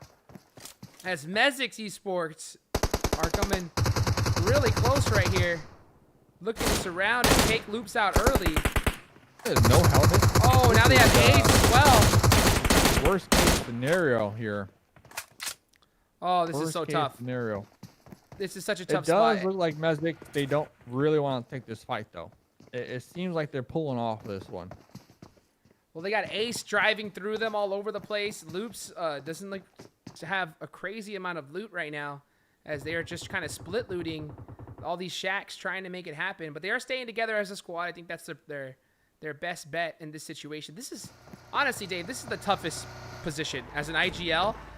If you're here, you have to think, okay, this is our last match. We're ahead of points. You have to decide, do you want to play aggressive and play it like you normally do? Or do you want to play a little extra passive and just try to get a few points on the board? And Loops, they're playing real tight together because they just want to make sure they have everybody up towards the end. But they're looking to kind of like, they're definitely not dropping in any main buildings. But as you can see, it could, it's a bet that can go either way. You know, almost lost a member right there to Mezexis ESports. And they are on the run right now, trying to find a spot. And Mezek seems to be on the chase right now. Yeah, Loops, they might be playing a little too tight for me. I'm kind of, you know, skeptical of all four in a vehicle. You know me, every single time I see this. Like, I just got to preach. Like, obviously, this is probably not what they want. Probably not able to find a new vehicle, but it is just extremely risky. Looks like they will be finding themselves in the southern end of where Tribe was looting a little earlier on. So Tribe already moving out of this location. We see doors already open. This has already been looted. So yeah, Loops, they're just getting trash loot at this point. Scraps, I guess you can say. Just, yeah, it's not looking too good, but hopefully they will be able to continue to survive here in their final match of the evening. Taking a nice little glimpse, one of the members from Alpha 7. Really haven't seen much from that team here tonight. They've been pretty quiet overall. Yeah, you know, they've just been kind of just going in. I think they're kind of like in the middle of the pack right now, just trying to put in some work. They still got 2 matches left, and we've seen it time and time again. You know, 2 big chicken dinners. That could change the scoreboard up real quick, you know. So B4 losing a member already. Pedro Dog taken out and out. That's rough, but you know, if any team could do great, it's B4. They seem to do better with, you know, as a 2-man. And so who never know if they can be able to do the same thing as a 3-man. Yeah, my concern is they're over here in Cosmodrome. You're going to have Ace, you're going to have Team Queso, and not only that, you're going to have the Knights extremely close. And look at this, so we're going to pop right on over. HH24 find themselves in a standoff. Oh my goodness. 1v4, trying to breach the Alamo over here with Team Solid. Going to be find themselves right in the crosshairs of not only a grenade, but also a molly to confirm that kill. And we do see a couple members such as Spec and Tensa out there in the distance. They were attempting to maybe lay down the cover fire, maybe to allow HH24 to, you know, weasel their way on out of that very challenging situation that they did find themselves in. You have to assume maybe HH was doing a little scouting and just stumbled upon a squad, Team Solid, already occupying this compound, and they were just stuck, you know, just stuck like Chuck. Yeah, nothing that HH could do in that situation. A nade and perfect molly right onto the tree that he was hiding behind. No way he could escape. And really, the only way he would have actually stood a chance is if maybe the 2 members that were left were able to get some insane knocks from that position. But yeah, that's a tough bet. Tough bet right there. So that's Tempo down 2 members already, Dave. That's a tough loss. That's not going to be easy for them. As you can see, you know, Pittsburgh Knights, a team that's, you know, having a little bit of trouble kind of getting their swing of the things, swing of it here in the scrims. Hopefully they're able to kind of get that position and play a little bit tighter in the end. But you know, Raven with an M46X, that's going to be that's the best case scenario for Vikendi. That's for sure. Not the Bison 6. You're right. We saw some craziness happen there. Alucard, you know, putting in some work. Yeah, it was 6 kills Alucard. at Alucard. Went nuts. Wow. Starting a new Went meta out nuts. here. Oh, I mean, heck, it just might be. I mean, that's the one thing about Vikendi. There's 9 mil all over the place. You know, that's one thing that there's no shortage of for sure. So that Bison had plenty of bullets, I think. And yeah, 7 kills shows that you can make it work with almost any gun. Here, Raven, So trying to get on the roof. right there, I mean, kind of adapting. That's kind of what you want to see, right? I mean, picking up the Bison, kind of playing to the strength of the map and adapting. That's something that I like to see teams trying here, and hopefully, you know, we'll see that moving forward. I mean, we saw in the chats, you know, the YouTube chat was going crazy with the Bison, the Twitch chat. They were spamming emotes yesterday. A lot of people, they seem to have enjoyed, you know, some new weapons being utilized here that we don't normally see. It's good practice too, you know, because when you start getting into these tournaments, you saw earlier, you know, with our first place team, Team Loops. Hold on real quick to see XQ Gaming trying to drive off. Looks like they are going to make it out of there alive. Great driving right there from HC. But yeah, to go back on my point, you saw Loops. They're in a terrible position. So they're, like you said earlier, going to get trash loot for the rest of this game. And with that, you're not going to get that M466 most likely. So you want to have that training and be ready to be able to play with any gun, any weapon, and be able to make it work going into the late game fights. And you saw, you know, Alucard the other day and Vikendi with the 6x Bison getting all kinds of kills with it. So yeah, it's definitely good to mix it up for sure. Good zone, central. I mean, nothing really to worry about here, right, Dave? Yeah. I mean, I don't think really anybody needs to move except for Squad Loops. Oh, man, the no. only team. They don't need to move much. They don't need to move much, but XQ going to be right in front of them. I mean, do they maybe do some scouting and then use that bridge just north of Castle? It's going to be tough. I'm a big fan, and this is kind of like a strat that I definitely preach, is going to the hard shift side is usually always a safe bet, you know? Because if the zone hard shifts all the way to a corner, for the most part, that corner at the end is going to be safe, you know? Or if not, maybe only have one team.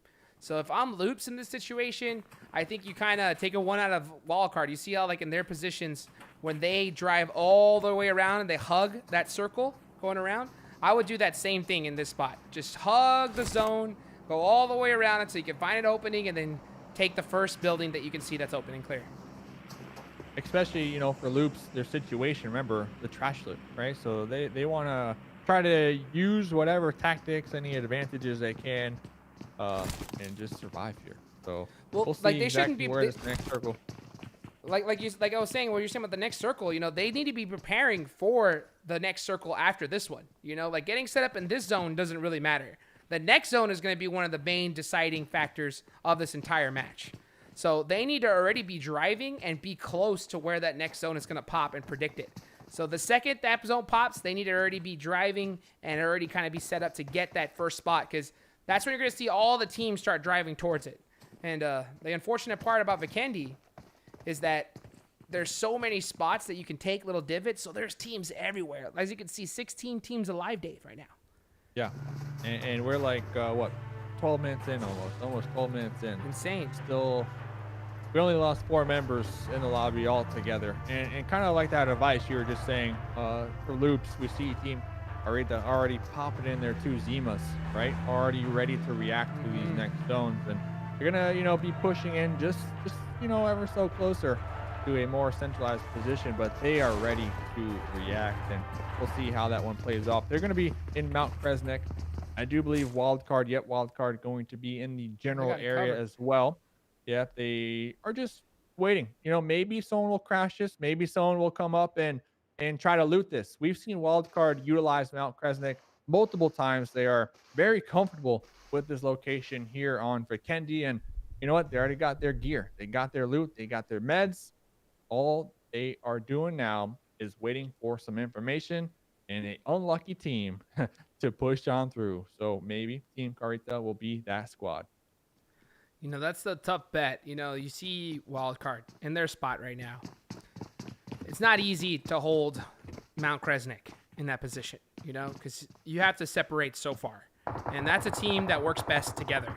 So right now, I think what their mind is, they're just separating all 4 just to scout.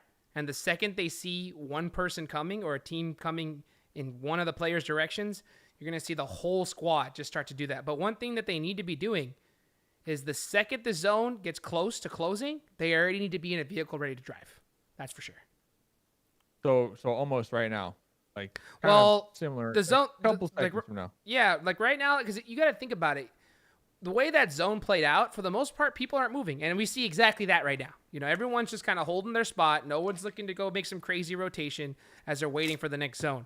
But they want to make sure they're prepared, because this next zone is one of the most important ones of the match. You know, you're gonna see so many teams go out right after this next one pops, and as this zone starts to close, the team needs to be in the vehicle and start driving. You can see Spec there with the Bison shooting at the vehicle over there. You know, you want to be able to bust out any vehicle you can, make it difficult for teams to rotate in. Spec, talking a little bit. You know, doing the little jingle there with the Bison. That's interesting to see. That's the last two right there.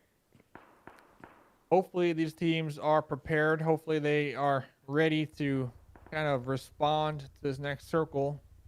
Up until this point, a lot of these squads really haven't had to move since circle number 1. They found themselves in their positions, in their compounds, in their buildings, and they were able to bunker down. They were able to relax. They were able to chill on Vikendi, hopefully in their sweaters here. But we are waiting, as are the players, you know, just waiting to see if they are going to be blessed by these next zones. And Wildcard, Mount Kresnik, will it be favored in this next circle? Well, we're going to find out here in a couple seconds. Team Carreta were able to kind of wrap around Mount Kresnik. They're going to kind of be sort of east to that, and then just north of that is going to be Cloud9. So really, depending on where this next level goes, hopefully if you are Wildcard, you didn't spend all your time, you know, just waiting, right? Hopefully you have some type of plan. So really, you have to pay attention to see how they move out of Mount Kresnik.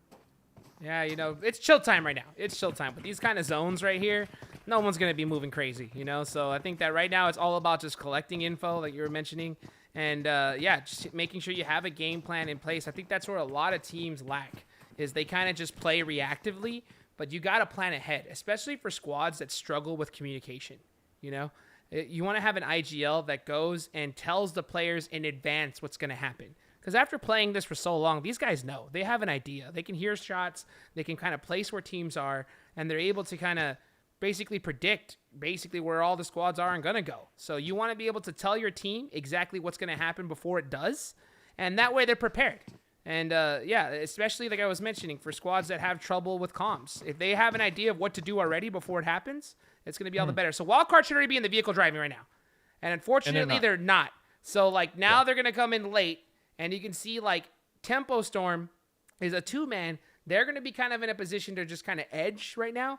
But now you're going to have all the squads that are out there going to be centralizing and getting every other spot that's here. So now they're going to, looks like Team Carreta and Wildcard might be getting into it right here as they're driving right past them.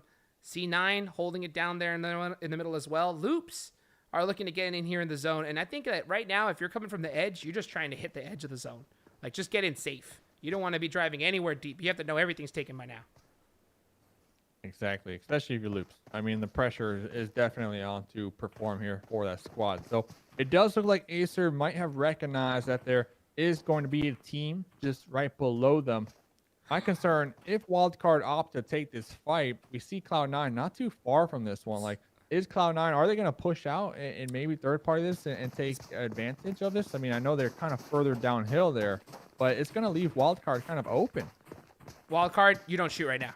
If I'm in Wildcard in this position, unless you see like 2 members that are up, you know, like right on the open, and you can get like, then you call the 1, 2, 3, you know, you get your teammate and you say, okay, I take this guy, you take that guy. And then you go 1, 2, 3, and you just, you shut them down together right now. But I think that right now, Wildcard just needs to play super quiet, not give away any information. And hopefully Team Carreta just kind of feels that there's nobody behind them, you know, because the reason why is that Wildcard's on the edge of the zone, right? Yeah. So if the zone arches, they have to rotate in. And if they start shooting right now, it's going to be hard. But look at this, Raven. Oh, where's he driving? Shooting. Yeah, talk about team shooting. Raven from the Knights over here in Cosmodrome. Looks like the Knights are trying to clear this one out. We saw the members from B4 trying to haul on out of here. I don't know what type of cargo they got in the trunk of that Dacia, but they were trying to protect that with their lives. But Outsider with the canted sight on that AUG, not going to allow that delivery to happen today. And that's going to be it. Some action. I believe that was what our first squad, B4, taken down and out of the game. And you know what? The Knights doing exactly what they need to do there. Make sure to clear out their backside, prepare for the next zone. They're going to be getting some loot and hardship in their vehicles, ready to go. Looking around here though. Next circle did go on up. Wildcard. Perfect. Engine, forced to make the moves now. They were lying in wait. Team Carreta were popping in these vehicles, pushing on out, looking to reposition. Wildcard trouncing up. Timing is everything right now, Hot Jukes. This is exactly what you were mentioning on earlier. Wildcard capitalizing on this. Already used 1 kill so far. They crushed it. They did exactly that. You know, they let Team Carreta just think that there was nobody behind them, and then they were able to take that fight. But right now, in all honesty, if I'm Wildcard, I don't know if I take this fight right now. I think I would just pass them up. You know, just try to pass them up and try to get in the zone, and then gatekeep them later. But they're going to try to get these kills. They do secure it right now on a V2. So, but every second that they wait, other teams are going to be positioned in line to gatekeep. So we're going to see right now, they're going to get that loot. It's going to be a tough position for them right now. Yeah, this is going to be a tough fight. They definitely got the better half, though. I mean, there's only a solo member left for Team Carreta, and it does look like Wildcard were able to kind of hijack one of these vehicles, one of these Zimas from Team Carreta. They kind of left it on behind him. They are going to be rotating around this. They know there's a solo over here. They're not opting to take the fight to get that extra additional point, but instead looking to get on into the zone. My fear is, remember who's in this direction. Cloud9. They're up there. They're right up there, exactly where Wildcard is sending on. And, you know, there's going to be a challenge. But Wildcard does that. So no, but Wildcard does that wrap strat, and it just works for them so time after time, you know? They just go and they hug the zone all the way around to find a spot. They're able to find one right here. Oh, but this is tough. This is tough because they're wide out in the open right now. Yep. They're in this ravine as well, you know, right on top of this ice. And we see Pyro, you know, with the Bison. All they need to do is just take shots right in that death ravine. We do see Wildcard, though, going to be popping some smoke. Spring popping on over to provide the support to Pyro. This is nice. Now you got 2 teammates who can just fire on into this alley. And if one of them gets knocked, you can get the revive. This is good for Cloud9. And they're just waiting for these smokes to dissipate. Spring already ready with the snipe, ready to hit some headshots. Bale did the perfect thing like that, but Spring! That's the perfect time. The first bolt action hit of the tournament. Oh, and here they come. Wildcard pushing instantly. Spring, yep, going to be tossing a molly right on top of them. Big molly. That might be able to connect. This is exactly what they needed to kind of bridge the gap and make it on out of that death ravine, right, into some type of cover. What a huge knock right now. Here comes Wildcard playing on this real tight. C9 is split. Here comes the pressure. AKM. Anti-fight. Enigma. Taking shots. Here comes the wrap round. Pushing on up. Oh! Able to spray with the Thompson. Unable to get the confirm onto Enigma. Uneven. Back here on the rock. With the vantage point. Overlooking this, but no answers. No answers to this right now. Wildcard. Able to get Beach up. And what can Uneven do? My concern is Spring is right there underneath this rock. Uneven has to be aware of Spring making that push. Spring will have that tree for cover, but Spring is just waiting for that prime opportunity to unload onto Uneven and take them down and out. Adder and both Uneven will be protecting each other here. Uneven big knocks. Attempting to take some shots. Looks like Wildcard will be receiving some damage in return. Uneven. Oh my goodness. To inflict a lot of damage right now. Oh man, Wildcard, things are not looking good. Remember, look at the mini map. The zone also going to be applying a pressure. Oh no. C9 are going to try to drive in. Oh, it's on ice. He can't drive. He's spun out. Worst case scenario for Uneven. Oh, now here comes Team Carreta. Fragwin. Solo. Caught him. No. Fragwin the solo. Able to take out Cloud9. Can they continue to survive here? Just able to make it on into the circle with 1 kill. Wildcard Acer still alive back there as well. Healing on up. They outlived Cloud9. They out-survived Cloud9. Insane. Uneven, though. I mean, Ace. what are your thoughts on the uneven, though? Onto man. Wildcard. Huge shots. That's all you have to do is you just have to make big plays in that situation. You know, Wildcard caught 2 members of C9, spread out, and they were able to get those first 2 knocks, but Uneven made it happen right there. As you can see, Team Solid taking out Team Carreta, one of our teams of the day. Trying to make it happen right now. Rolex now. Oh, he's out of position. He's out of position. Rolex. So right now, if you're you got to make a big knock to help get your team in. Here is another fight erupting. One of our squads that we've been paying close attention to here tonight. Currently our first place squad, Loops. They did lose 2 in the process. They are going to find themselves up close and personal with a full squad of Simplicity. Simplicity already with 4 kills so far. We got Russell just chucking some smokes right now, trying to block the sight lines on the Loops. They're just trying to hold on. Taking shots in the mini map here, looking down sights onto the Knights. Had to push out a Cosmic Zone earlier on. Madness everywhere. Yeah, you are Loops. What do you like? Loops right now, just trying to survive, right? Trying to be forgotten Every about point. from Simplicity. Every point matters. Every point's huge. Yeah, Simplicity gets in. Loops, they are inside the zone, so they do have an advantage there. Right there. So many squads. Oh my goodness. XQ Gaming. Look at all the right on smokes. top of this as well. This is a tough fight for all these guys right now. XQ Gaming needs to start pushing right now because this zone is gonna chunk, and especially the second the zone hits the new one, it hurts even harder. So Starlight is gonna try to get a big nade to open up this fight. Oh, that's gonna be one of the members from Loops down right there. Only 1 left. Let's survive. Here comes PK. Russell taking some lean shots over there. HCL from XQ Gaming also trying to push on into the blue zone with the M4. Going to be attempting to connect some shots out there in the distance. But like you said, Pittsburgh Knights making the approach here. Simplicity still 4 up. We got Irish kind of playing that aim position in the back, trying to make sure that the squad is able to survive. But Midwoo with the MP5K. Last member right Loops. On that Oh my gosh. Loops and going for the drop shot right there. Federal able to take out 2 members of the squad of Simplicity, able to take them out of the game here. G3 from the Knights. Meanwhile, Raven healing on up. So now you got to deal with this. The trio from the Knights. But regardless, Loops, 2 kills so far. You still got the solo up and at him. They have the rock for hard cover. Here comes the grenade landing right on top of them. And now the aggressive push. They're able to get the trade right there. Can they get the flush? And before they go for the flush, G3 able to clutch it out with the MP5K. Going to be taking down Loops. I believe that was 6th place position and 7th. Was that 7th? Yeah, 7th, I believe. And that's so Alpha 7 on 6. One or the other. But man, that's gonna be a tough position. Alpha 7's still up right here. So, oh, that's the last game for Loops. So they're gonna have to hope that those points are enough to hold on to first place here. Tribe, though, one of the teams that is in contention. Yeah, they have another match to play as well. So this is a big one for them. They get the dub. Oh, Nitsu. Cream. From Cream. Sam. Switching on over to Sam. Going to be connected on from Cream. Cream still with 4 up over here.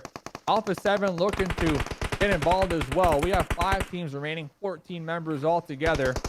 Alpha 7 will find themselves in the blue zone in just a second, so they need to focus on how they're going to make their way on in. Abdul will be actually in the blue zone, taking some damage.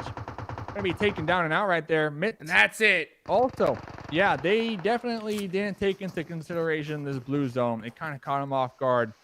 Down to this, just 3 teams. Sheepfan crawling right here. HZL also alive. That's Tribe out. Tribe out in 4th right there. Knight Cream still alive. And just trying to survive. But every time they get up, they get shot. They get shot. And Cream looking to take out HQ Gaming. Sheepfan, yep, connected on that very final moment. And there goes XQ Gaming. They're out of the running as well. 4 alive for Cream. 4 alive versus, I do believe there's only 2 up. Are you serious? 2 up for the Knights. Oh, Raven. And they had 1 die right there. That was right close. Unfortunately, not able to get the revives onto all their members. That's Raven did get the revive on the G3 though, so make it a 4v2. It's going to be a challenge. Right now, if you're Going out Cream, the you gotta smokes. know. You gotta know you're set up, and you know exactly where they are. Those smokes just gave away their position in case they didn't know. So I wonder if Cream is opting to pay this a little slower, just in case. But they should be playing it aggressive. They should just shoot like crazy, pre-fire, and wait until you can hopefully hit a hit marker. Those smokes just gave them a free reign to push on you. So that's exactly what they're doing right now. Great offensive smokes in this situation right now. The zone is closing on them. If you're Cream, you got ammo. Just pre-fire everything. G3's gonna be pushing out. Oh, G3 though, getting a nice knock on one members from Cream. Raven trying to survive just a little longer. 15% HP at the end, but it's gonna be a challenge. That's a 1v3. You know, it was a 2v4. Odds stacked against you. It was a 1v4. Still, it was a second place, 1v4 because lot it of was kills. Cream and the blue zone. He had to fight all that right there. Yeah. So, what a game though. What a game, Dave, right there. You know, Vikendi, insanity. Cream, Real Betis with the first place, Dave. I mean, not something you see every day. You know, killing it. Absolutely killing Hopefully it. Putting in the work right there. Time to shine. Their comeback, you know? Yeah, you know, they were able to be able to have that great position. All four up at the end. Not an easy thing to accomplish, no matter who you are right there. Pittsburgh Knights with a ton of kills on the board. That's a game that they needed for sure. I think that's going to definitely help out with their confidence going into the rest of the matches. XQ Gaming getting in third place. Shifan was getting some crazy knocks, crazy kills. Unfortunately, getting caught there by that third party. Third place, nothing to shake your head at. Tribe, one of the teams that's going to be really close here to possibly get that chicken dinner. With a fourth place finish and this many kills, that's going to be great going into this next and final match of the evening. Wow, what a performance from all of these squads. And I believe the scores are up, Dave. Let's take a look at them. Let's check them out. And see exactly where we are at, ladies and gentlemen. Let's see right now. As you can see, we have... Tribe, they have another game. They have another game as well. And they are in third place. Third place right there. Look at that. Look at that. Loops. Getting some good points right there. You know, you even said they needed about 10. And I think that's exactly what they got. You know, so let's see. 13 points at a second. That's Pittsburgh Knights, Tribe. A chicken dinner from Tribe. This is it. It's over, you know? Like if they're the Knights. Or the Knights. You're right. Knights are also playing next game. So they're both in the same group here. Wildcard, though, they're done. Oh, yeah, you're right. So Wildcard is out for the evening right there. And Dave, could this possibly break the cycle? We've had NA, South America. Last night was NA. Can Loops hold on and retain the pattern? Or will Pittsburgh Knights and Tribe be able to clutch it up and get that first place chicken dinner? Let's take a look at the rest of the scores, Dave, and see how the rest of the squads did here. We could see our team, one of our teams of the day, Mezexis ESports, in 11th place with 23 points. Our other team of the day, Team Carreta, Furacão, in 15th place with 20 points right there. Omen Elite, 22 points. Cloud9 with 22 points as well. You know, that's going to definitely hurt a little bit right there, especially after their first game performances. But, man, what a day so far. One match left, and it's going to be a big one. Yeah, it's going to be a big one. Enxame, that last B4 Ace, you know, 18th position, call two. Ace, this is a surprise for me because, you know, I've said it multiple times, like this is the most consistent squad within this lobby here as a whole when you look back at all the previous nights that we've had the opportunity to have these scrims. So all last week they finished top 5. They got I think back-to-back third places and then like a second place, and yesterday as well, finishing pretty high up on the leaderboard. But something is going on here today. They can't catch a break. Only 4 kills altogether and 9 placement points all together as well. Ace, they do have one more game. So they're gonna need a explosive game if they want to remain the most consistent squad here within the scrims. Yeah, maybe this is that one day they have the off day. You know, sometimes you're just bound for one. So regardless, you can't shake your head at their performance that they've had so far. Hopefully they're able to make up for it this last one, and they can do it in a big way. You never know. Let's see how our teams of the day performed here, as this is, I believe, Team Carreta's third match of the evening, and you can see Swagwin 1 kill on the board. You know, they were able to get some damage. Kind of a tough break that they've had so far in this evening. But at the end of the day, you know, they've already won first place once. They just got to go and just tighten it up. So hopefully they can possibly just do a repeat here in the future. Yeah, and that 1 kill was on the solo, the last remaining member from Cloud9. You know, that was from the blue, the backstab, the surprise. So hey, at least they got a point on the board here. At least they got a point on the board. And I do believe they have 1 more game to go as well. So maybe they can just come out in this final game, you know, try something, switch it up, maybe drop someone, make it spicy. Yeah, let's see exactly how they do it. And I believe Mezexis played in this last match as well, right? They were able to, because that's right. They are going to be set up in, I think that's the last match of the evening. Yep. Let's take a look. A. So they're out. They're done. Yeah, they're out for the day. So let's take a look here. As you can see, Mezexis in their final match of the day here. Vega with 1 kill on the board. Yeah, so that's gonna not. I mean, the Mezexis with a tough day. Tough day today as well.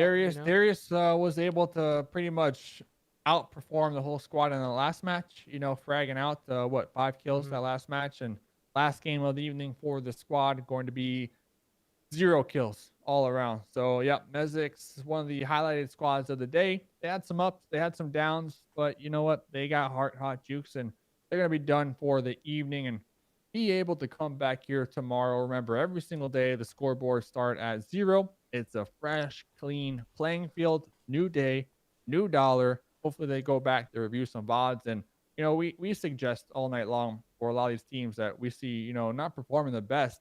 Maybe just try sticking together. Stick together and see what comes about with team play. So hey, best of luck tomorrow, Mezexis ESports.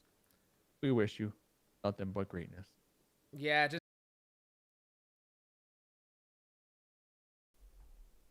and here we are back, ladies and gentlemen, for the final match of the evening. Erangel. Look at this. We have the people in the plane already dropped out and ready to go. And it looks to be a southern zone here. Dave, what a... look at this. You love to see it. Team Carreta all nice and set up. Look at that. Military base. And not only that, we got, what is that, Cloud9 out there in Nova as well. Looking to be fairly decent within this circle number 1 here. And things are going to get hot and sweaty, hot juice, considering the fact that a lot of our squads are going to be up there in the north. So it is going to be one heck of a journey for all these teams. You know what? They got to take into consideration there's only 2 bridges, a couple boats. You need to move now. You need to make the move now, because you better bet yourself it will be gate kept on those bridges. I agree 100%, Dave. These squads need to get moving immediately. I think if you're a team that drops over by, you know, like the Lapavka, Milta area, you're going to be pretty well set up to do a gatekeep in this situation. I think that also possibly even using some boats to try to get over there may work out, especially if you're going to go in late. But right now, grab whatever you can, even if it's just a couple level 1 items, and get to moving, because the longer you wait, the harder it's going to be for you to get into this zone. Yeah, and we already see Telly out here trying to get some loot there. Here's going to be one of the enemies, Dudu from Enxame Gaming, right near them as well. Telly, no helmet, no vest, just a scar and a dream right here. But it does look like Dudu was able to successfully get on out of harm's way right here and avoid the early conflict. You like to see it, because all throughout the night, we've been seeing these interesting, you know, 1v1s, and it hasn't really paid off for anybody. So you like to see Enxame taking this one a little more serious, even though it is the last game of the evening. They are going to be pulling off this one, regrouping. Dudu doesn't want to get involved here, doesn't want to worth the risk. Yeah, you know, you can see just trying to play it safe. Team Carreta they're happy right now. You know, the southern zone like this, they're military all to themselves. They're going to have a ton of loot going into the end of this match. So this could be the game they need to really have a good, solid comeback right here. You know, and Dave, I kind of want to touch on, while, you know, these teams are still looting and trying to get into this zone. The other day, I believe on your channel, you had an interesting conversation with Omen Elite, didn't you? You want to go ahead and touch on that a little bit?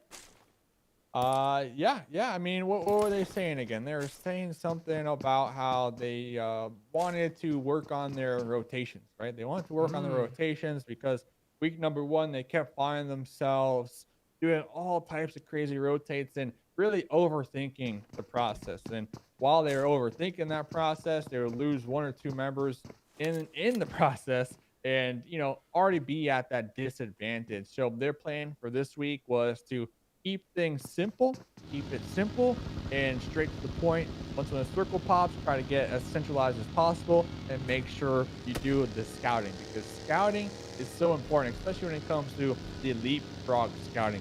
And for example, leapfrog scouting, you get in a vehicle, you drive up a little bit, you stop, you look around. It's safe. You get back in your vehicle, you drive up, do the same thing. You rinse and repeat. I know it's a little time consuming, but you know what? It's better than just YOLO sending it, because at least this way you could be safe. You could be safe.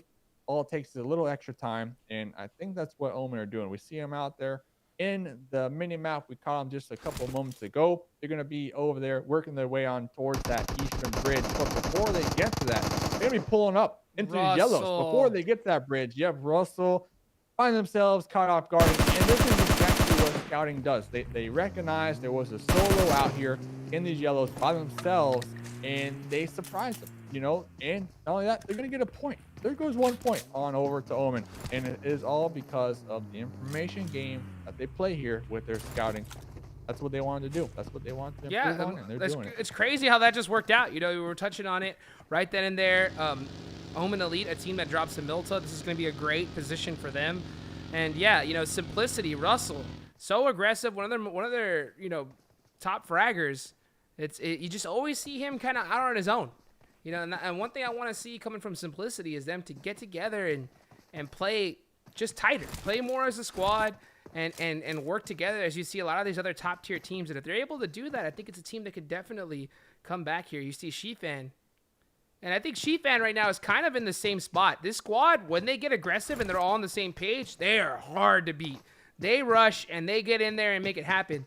But you know, once they start separating and trying to play on their own, that's where they tend to struggle. So I think every one of these teams need to work on that a little bit. Is Lucas, here's that buggy right here. Yep, oh, puts a couple shots. Can they get it? Can they connect on to AZ? AZ, you know, we see a sliver of their health missing right there, but not going to be too much to go visit the doctor for. So yeah, GRUNTo, they're going to be hot on the case here. They were able to successfully make that push on over that western bridge, so they are going to be, you know, hedging their bets that these circles will favor the military island more or less than the mainland island, and they're going to be right up next to XQ Gaming. Both these teams just, you know, counting their blessings. They're safe for the time being. They don't really need to worry about too much as long as they get some type of cover. But Cloud9 setting up for a camp over here on the eastern bridge. There they go. The nice little crossroads. They're going to be finding themselves 1 point already onto the side of Beowulf, catching one of the members from Enxame off guard. And this is kind of the opposite of what we were talking about with Omen. Just sending it, you know. You can't do that. You can't do that, especially with these circles on military base. Like, you got to know these hot areas, they're going to be contested. They're going to have squads just lying and waiting for you. You got to know. You're 100% right. You're 100% right. We've seen it time and time again. You know, these teams that just kind of just try to make something happen. I think, as a matter of fact, it reminds me of like one of the earlier days when we saw XQ Gaming in that Vikendi match, just full sending it in that dossier at the end, you know? It doesn't seem to really work out when you try to pull off that strat. You can see C9 trying to get some intel, trying to get some off angles right now. You hear that? They had to hear those shots from Paris Boy, so they're just trying to set up.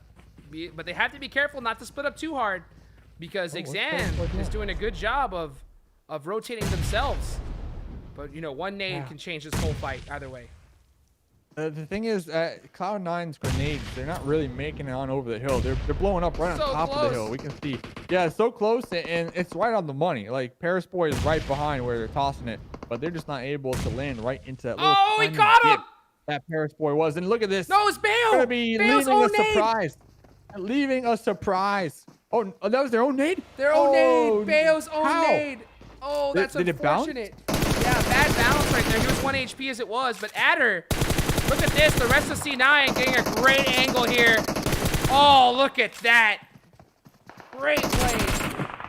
Yeah, Cloud9 not letting these points slip out of their grasp. They're going to be making the push on over And the hill. that's it. Right now. Paris Boy, the lone survivor for Enxame Gaming, going to be our first squad taken down and out here of the final game of the evening. And you know what, Cloud9, they're going to be able to get the revive, get that loot from Enxame Gaming, and continue.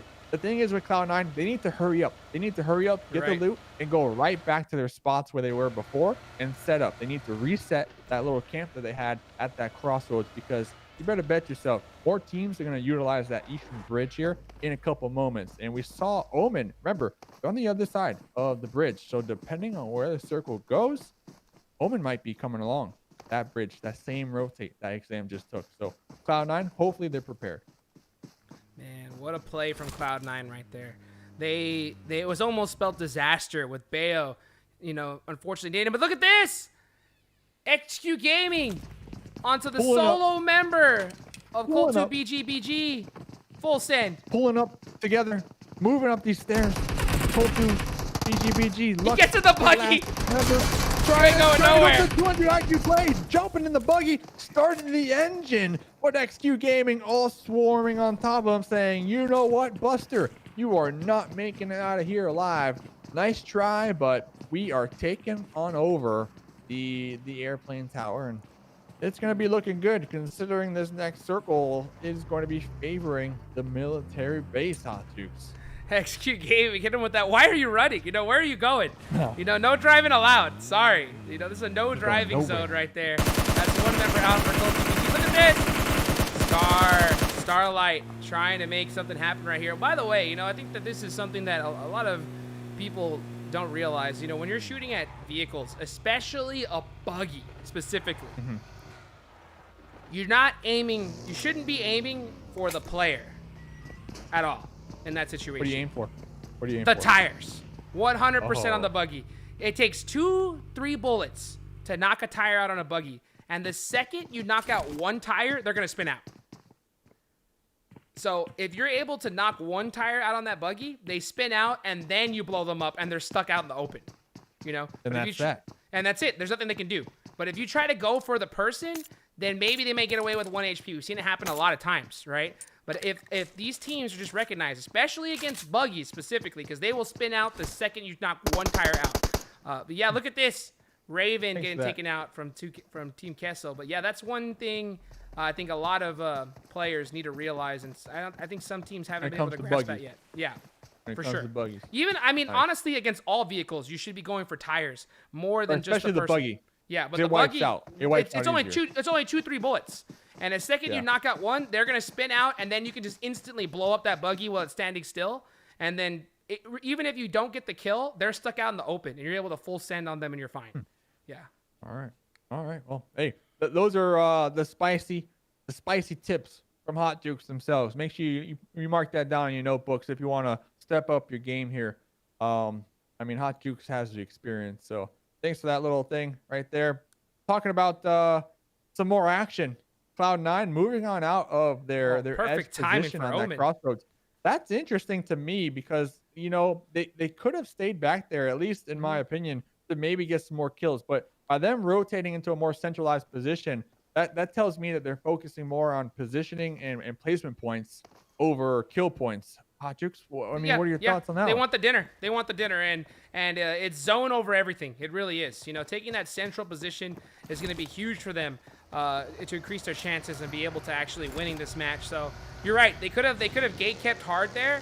At the end of the day, though, the longer they give up central, the more teams are going to take it up. And once the hard shift comes, then they're stuck out on the edge. You know, and that's the last thing that they want to do. So they'd rather just give up that, get in the center, and then fight the teams as the game goes on. So I think if I'm in the position, I'd probably do the same. It worked out perfectly, though, for Omen. At the same time they decided to come in, Cloud9 decided to give up that spot to go to a more centralized position. And it's honestly, And to be honest with you, Dave, what I'm trying to mention is, like, when you go and fight different teams against different regions, look at this, Ace and Alpha 7 at the same time. Ace were going for that 200. GRUNTo doesn't know who to shoot. Right underneath the guardrails to not be caught in the GRUNTo trap. And Alpha 7, they actually stayed on the pathway, sending it on across that bridge. But GRUNTo, Lucas, and the Q with the crossfire right now on this road just unleashed hell. Not only that, we got Bucky back there on the entrance behind the cover of that broken, burnt out US. So they had a trio just cover fire the members from Alpha 7 who pushed on over to that bridge. That was a beautiful setup. That's a clean bridge camp. That is textbook right there. You said it perfectly. Back to your point. Clean. Back to your point. Yeah, well, go ahead. That was clean. You before that happened, you're hitting the nail on the head with what you want to see. Yeah, you know, like, just to mention as far as like what their positioning is, you know, you look at, you know, Cloud9 headed to center, and now they're all set up. GRUNTo worked out perfectly. They held the edge. They were able to catch that gatekeep and be able to set up and get good solid kills. But now they need to start heading into zone and getting prepared for that, because that's what really matters. That's what's going to get you the major points. As this zone has shifted closer to Team Solid, you know, Tribe, oh no. Tribe are stuck outside. This is one of the teams that could possibly win it. They need to get up, and oh, this is going to be tough. Great knock from King A to help him out to get in the zone. Knocked down right there. But look at Tribe so split up. Looks like Tribe, yeah, they're going to be taking a little bit of blue damage. Grenades starting to ring on out from Kevin here. Kevin, I think with the MK14, looking to get aggressive. Yeah. Going to be pushing on up, trying to spray that bad boy over here. Remember, Tribe, they're in the blue zone. They're getting, you know, ticked out just a little bit. Grenades ringing on out. Tribe down to just 2 members. King A was taken down in the process. Sam, Seagut trying to survive. They need to take out Team Solid if they want to do just that. Seagut with the M4 will be connecting onto one of them. He gets 2. Bopping over with the Uzi. Clean knockout right there. Able to get on into the blue zone, or at least out of it. But a grenade! No! Grenade right on top of Seagut's face. Team Solid. They might only have 1 alive here, but they got heart. They were able to take out Tribe, and look at this right behind them. GRUNTo trying to third party with the full squad. Oh, they cleaned it up. They cleaned it up. Tribe are done. That's it. Tribe's out. You know. Well, I mean, hey, this is something that I think that Tribe, we've talked about it over and over. They just always want to play separate, you know, and they're trying to do 1v4s in this scenario, and you're just not going to do it against these high level of teams. You know, against other, you know, lower tier teams in North America, that'll work because you got that gun skill. But against teams that are playing together, it's just not going to happen. So, like, right there, you see every other squad that successfully made a push out of blue, they push so tight and they work as a team. You know, King A was able to get a knock right there. If Seagut was right next to him, they would have been able to both be up. Instead, King A gets knocked. Seagut only able to get one of the members down to 1 HP, and that's Tribe out in 13th place. And hey, that's something that you can't expect more. That's exactly what happens. You can't expect more. And talking about pushing tight here, Cream trying to do just that. Right on the edge of the new circle. We got Omen already down, doing that snaking strategy, trying to make sure that their heads aren't going to be peeking as they are going to start to unleash the grenades. Trying to keep our squad, Cream, on the outskirts of this one, hurting. As Cream, they actually have 1 member knocked. Telly also knocked on the edge of Omen. But look at this. We were talking about GRUNTo earlier on. GRUNTo, I believe, third party in this. Smokes ringing out everywhere. The resets might be able to come up from both sides of this. Telly, is revived. Cream, they were able to get the revive as well. Now we're starting all the way back over. Angry. Back to that 4v4. But these teams, they need to be cautious not to get third partied in the process, not to get 2 tunnel vision. They need to keep their eye on the prize here, and that's making their way on into this next zone. Telly, knockdown out once again here. The challenges, Hot Jukes. You know, this is a tough fight. I think if I'm Omen Elite in this situation, I think you got to disengage. You know, I think you just got to completely disengage and get ready for the next zone because it's about to pop right now. So if this zone hard shifts, you need to leave this fight completely and just get out of there instantly. You know, but Telly's down. They need to get him back up, so that's going to make it more difficult here. And it does hard shift a little bit closer to them. And they hard shift. Oh, but Nico getting shot. still all the way up there. GRUNTo going to be taking shots on both Omen and Cream. 3 teams. Cream going to be doing Omen a favor Look right at this there. zone. Going to be connecting on that member from GRUNTo up there on the high ground. And here comes Cream. They're going to start to focus on that third party here. They want to make sure that they take them out so that when they do opt to push on into the zone and try to steamroll Omen, they don't have to worry about that. They don't have to worry about that. And they are finding out firsthand how bad this third party from GRUNTo are. Like, GRUNTo, they have the upper hand. Let's be real. They're set you need up. to take them out. GRUNTo, 7 kills. This is going to be a huge game for them. They have the position. They are well on their way to possibly winning this match as Ran is trying to make some shots. Something happened with the M16 single fire. Angry. Hold up. What is Cream doing? I see a couple members from They're Cream. out. Cream, you're popping in the buggy. Rotating. They might be out of the Omen fight, but they're pushing right into this ravine between GRUNTo and Omen. What is going on? They are just straight up sending it out, dude. They're waving goodbye. They are saying see you later. But like you said, the buggy is so easy to take out if you just pop a tire. And they did. Down in the buggy, pop the tires, and they're out there in the middle of the Nothing they can do. open. Cream trying to avoid the conflicts at all costs. They did leave one member. I do believe they still have one up. They left all the way back there. No, they actually, yeah, well, they had 2 up, but now only 1 survivor, as it does look like Juicy. We see maybe get that thirst right And there. that's it. Ah. Tough break for Cream. That pushing like that in the center of that zone, every team's set up and waiting for you. You have to realize that, you know? Oh wait, no, there's They one do member GRUNTo's up. there. Yeah, Nitsu's still up for Cream. Okay. So that's one member so up. they're going to be behind Omen. They're going to be behind Omen. But Omen has to be, you know, somewhat skeptical that there might still be someone back there because it wasn't an insta-flush, right? When 100%. Juicy got that final knock. So they're obviously going to know this one. Meanwhile, there's a fight happening right here. Cloud9 in these silos right there with Alpha 7 as well. Cloud9 with 4 up. Alpha 7 with 2. Midtech crawling, using this concrete barrier as cover. These smokes are going to be blocking the sight lines for the time being. Midtech trying to make sure not to get third party. Please don't tell me. Is that GRUNTo up there still? Who's up there? Omen the Elite third still party up of there. this game is actually insane. Yep, and that's exactly, you called it. You called it. Juicy from the hill catches Midtech up there. And now they're putting pressure onto C9 and Alpha 7. Abdul is going to come on the bail right here, though. Oh, we're right next to each other. And that's it. Oh! Unlucky. Was Beowulf? I think Beowulf was looting and just happened to have an He's like, enemy oh, just pop a player. up. A player. Or more like a Look point. at this revive. Oh my goodness. Look at the revive. Oh. That is extremely risky, but they were able to accomplish it. Nitsu's Oh, still the alive from nade team down there. From AZ. That was from downtown. That's had to be from far away right there. Yeah, I mean, where are they? I don't even see them. I mean, that was one heck of a throw. You got arm for days right there. So they're doing exactly what they need to do. XQ's in the center. So they need to be just playing hyper aggressive as this zone is 5 about to kills. close. Use the blue to your advantage. Use the blue to your advantage and just think of it as a teammate. So you want to put the pressure so that way the blue can kind of help you out right here. And look at Sheefan right now.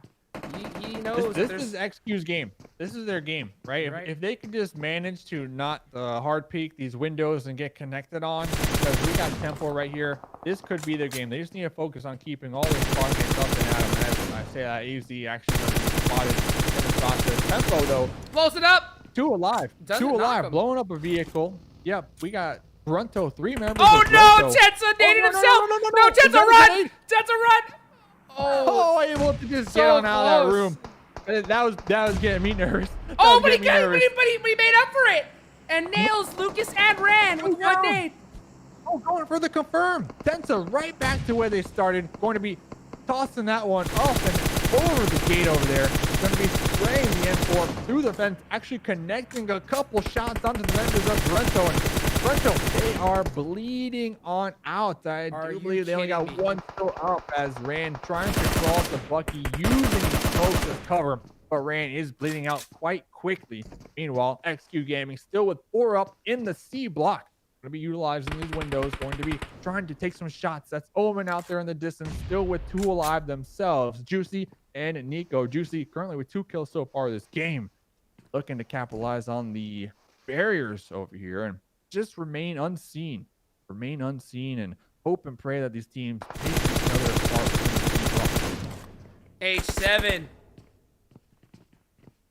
HZL here almost getting the knock right there onto G3. I mean, man, Tensa, though, with the 200 IQ, 5-head play right there. Throws a nade onto himself, right? This is a pro play. Throws a nade onto himself just to raise his heart rate a little bit, you know, just to put the urgency in, to make sure he hits the second nade. And he hits the second nade, knocking 2 players from GRUNTo. What a play right there coming from Tensa. They're dead center of the zone, set up.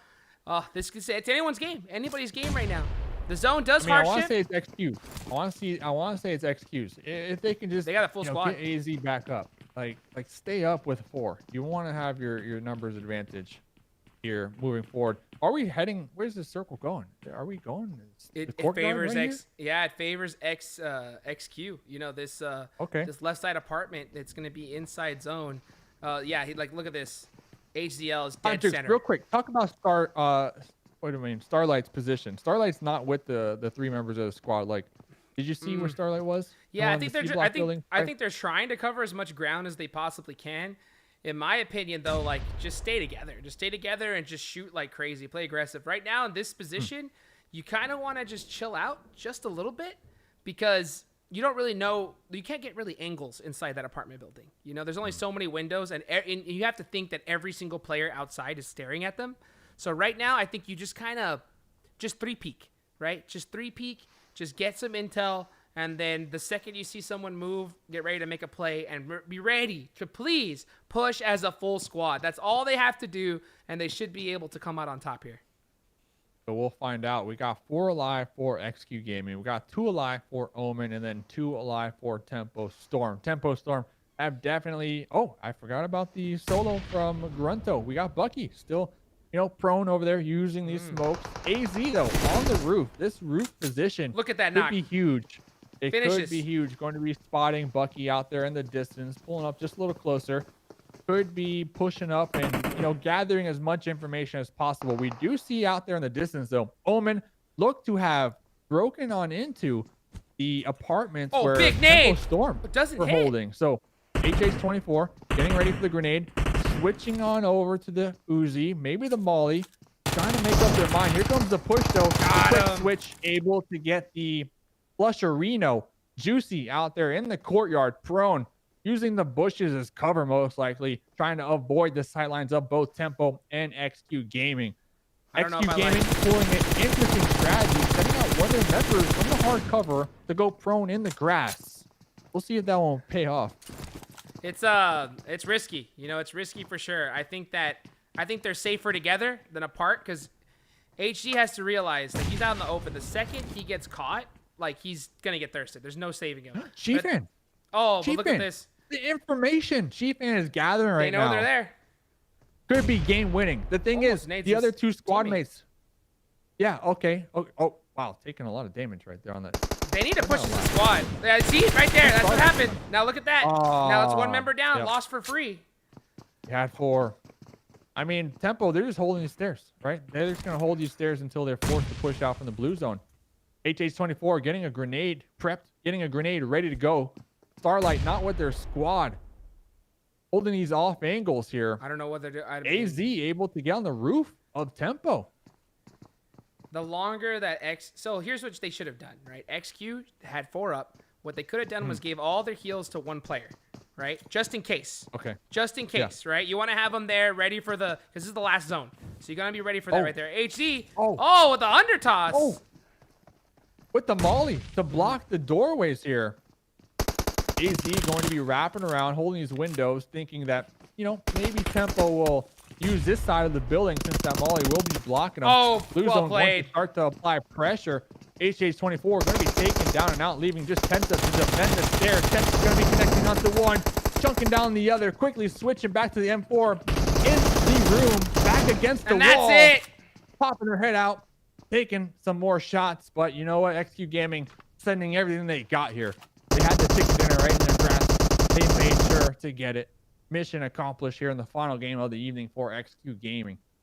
Heck, man, XQ, even with they still have the 3-2 advantage. They're able to still push in together and be able to finish out the last 2 members of Tempo. Still, you always want to play it on the safe ground, because the only way you lose in a 4v2 situation is if you make a mistake.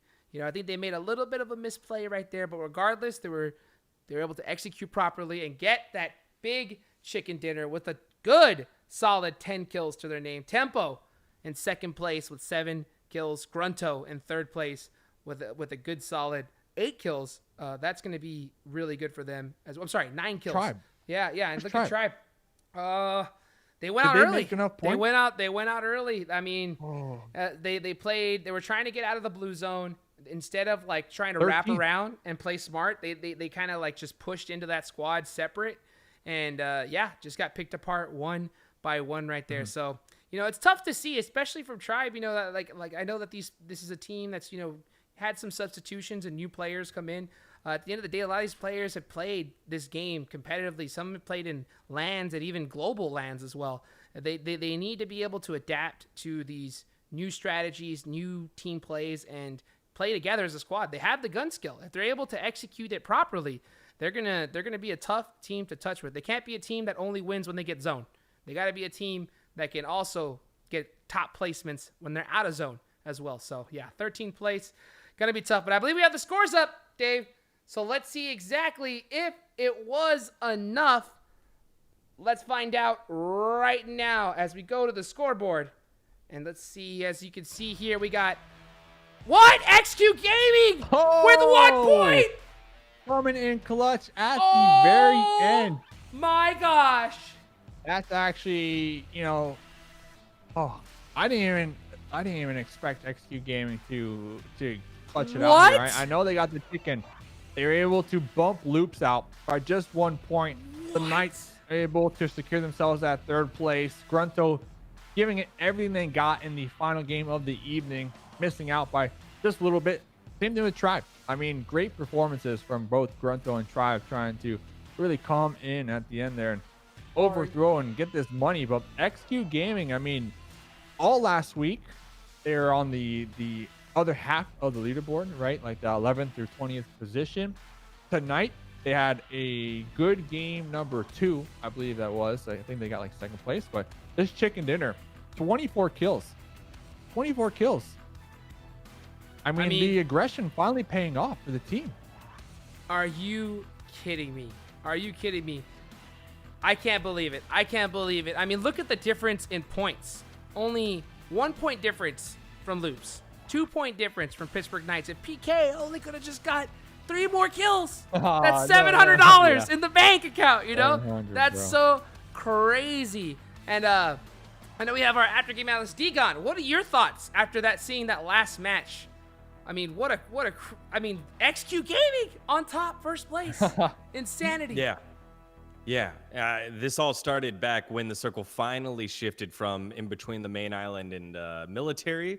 And I wanted to walk through what Tribe had to go through. As you guys said, they kind of rotated late. It's actually, they waited too long. They just waited too long and ran right into Team Solid. And what basically went down after that, both for them and Pittsburgh Knights. Those were the two teams in second and third that we thought had a good opportunity to work their way up the scoreboard, but they weren't quite able to. So why don't we take a look at this final replay of the day? Yeah, absolutely. So we're going to go ahead and head over to Degon so he can kind of go ahead and show us, a little bit of something that maybe we missed. So Degon, go ahead and take it away. All right, so taking a look here.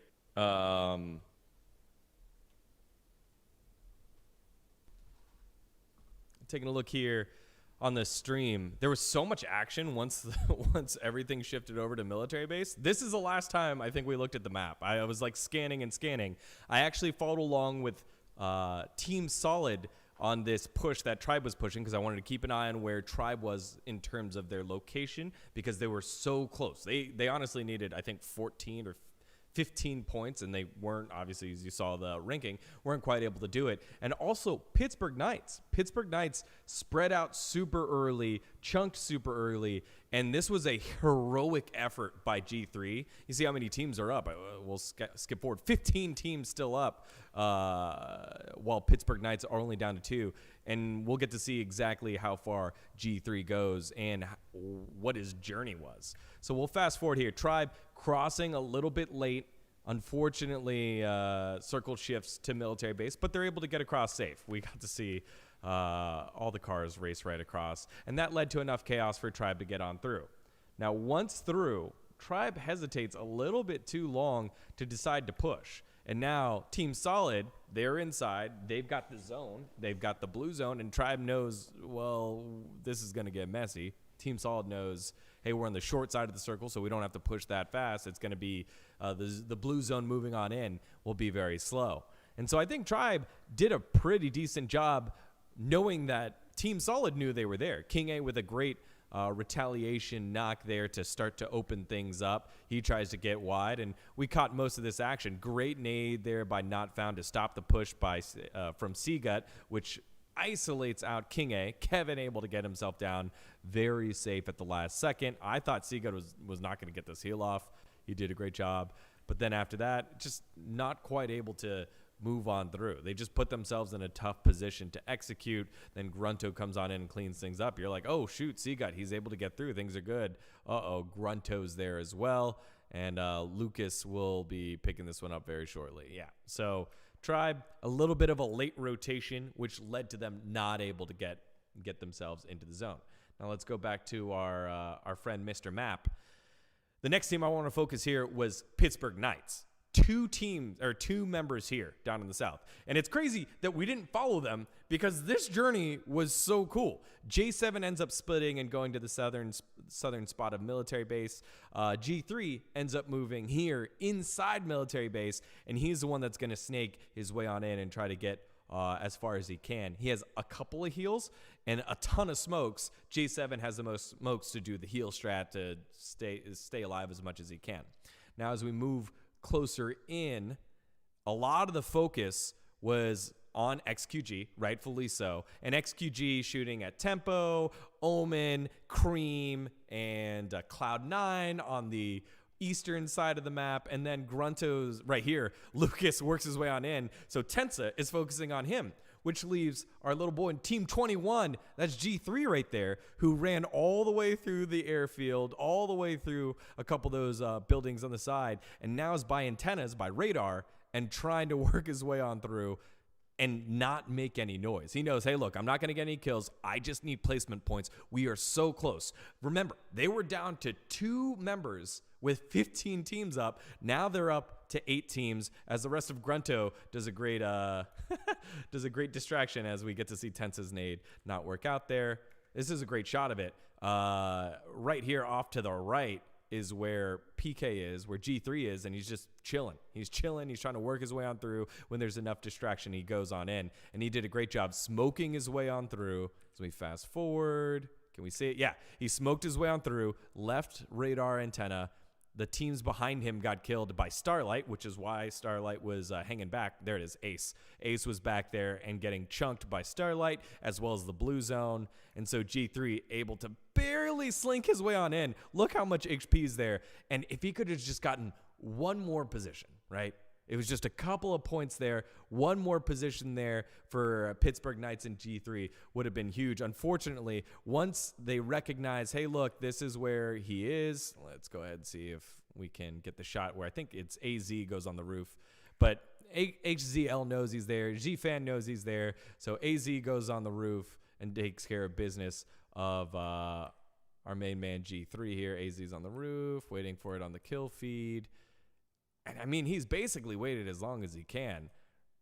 There it is. And then G3 goes down. After G3 goes down, then Bucky goes down. So you see how close it possibly could have been there for Pittsburgh Knights off of a solo attempt.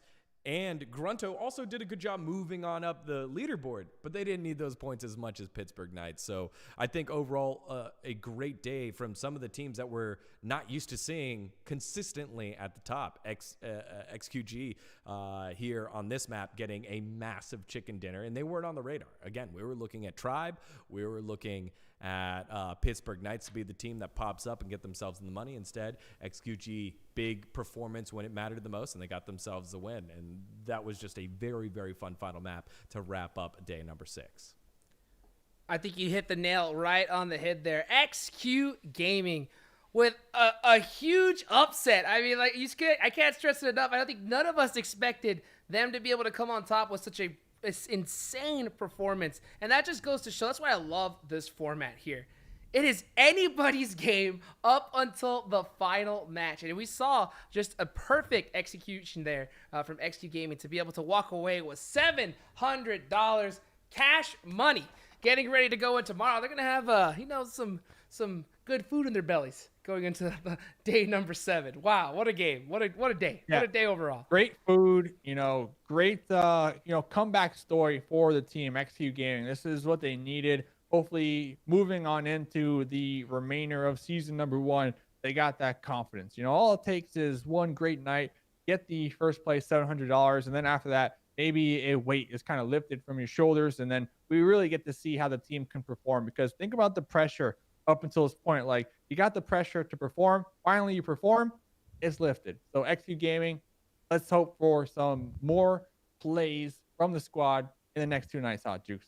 Yeah, I'm definitely excited to see it there. And everybody out there, we saw crazy performance coming out from Shifan, especially from XQ Gaming. And I believe just earlier today, I think he posted a controller video on his own YouTube channel. Check out the PUBG Mobile official Twitter. Make sure you follow them because they retweet and show all kinds of information from different players all over the world. And that's one thing I definitely saw that just came up recently. So go check it out. All the stuff, follow the socials, follow everything. If there's something that you guys like, feel free to tweet any one of us out here. Well, I mean, easy retweet. Looking forward to getting into day number 7. Again, any final thoughts, guys, as we about to wrap up here?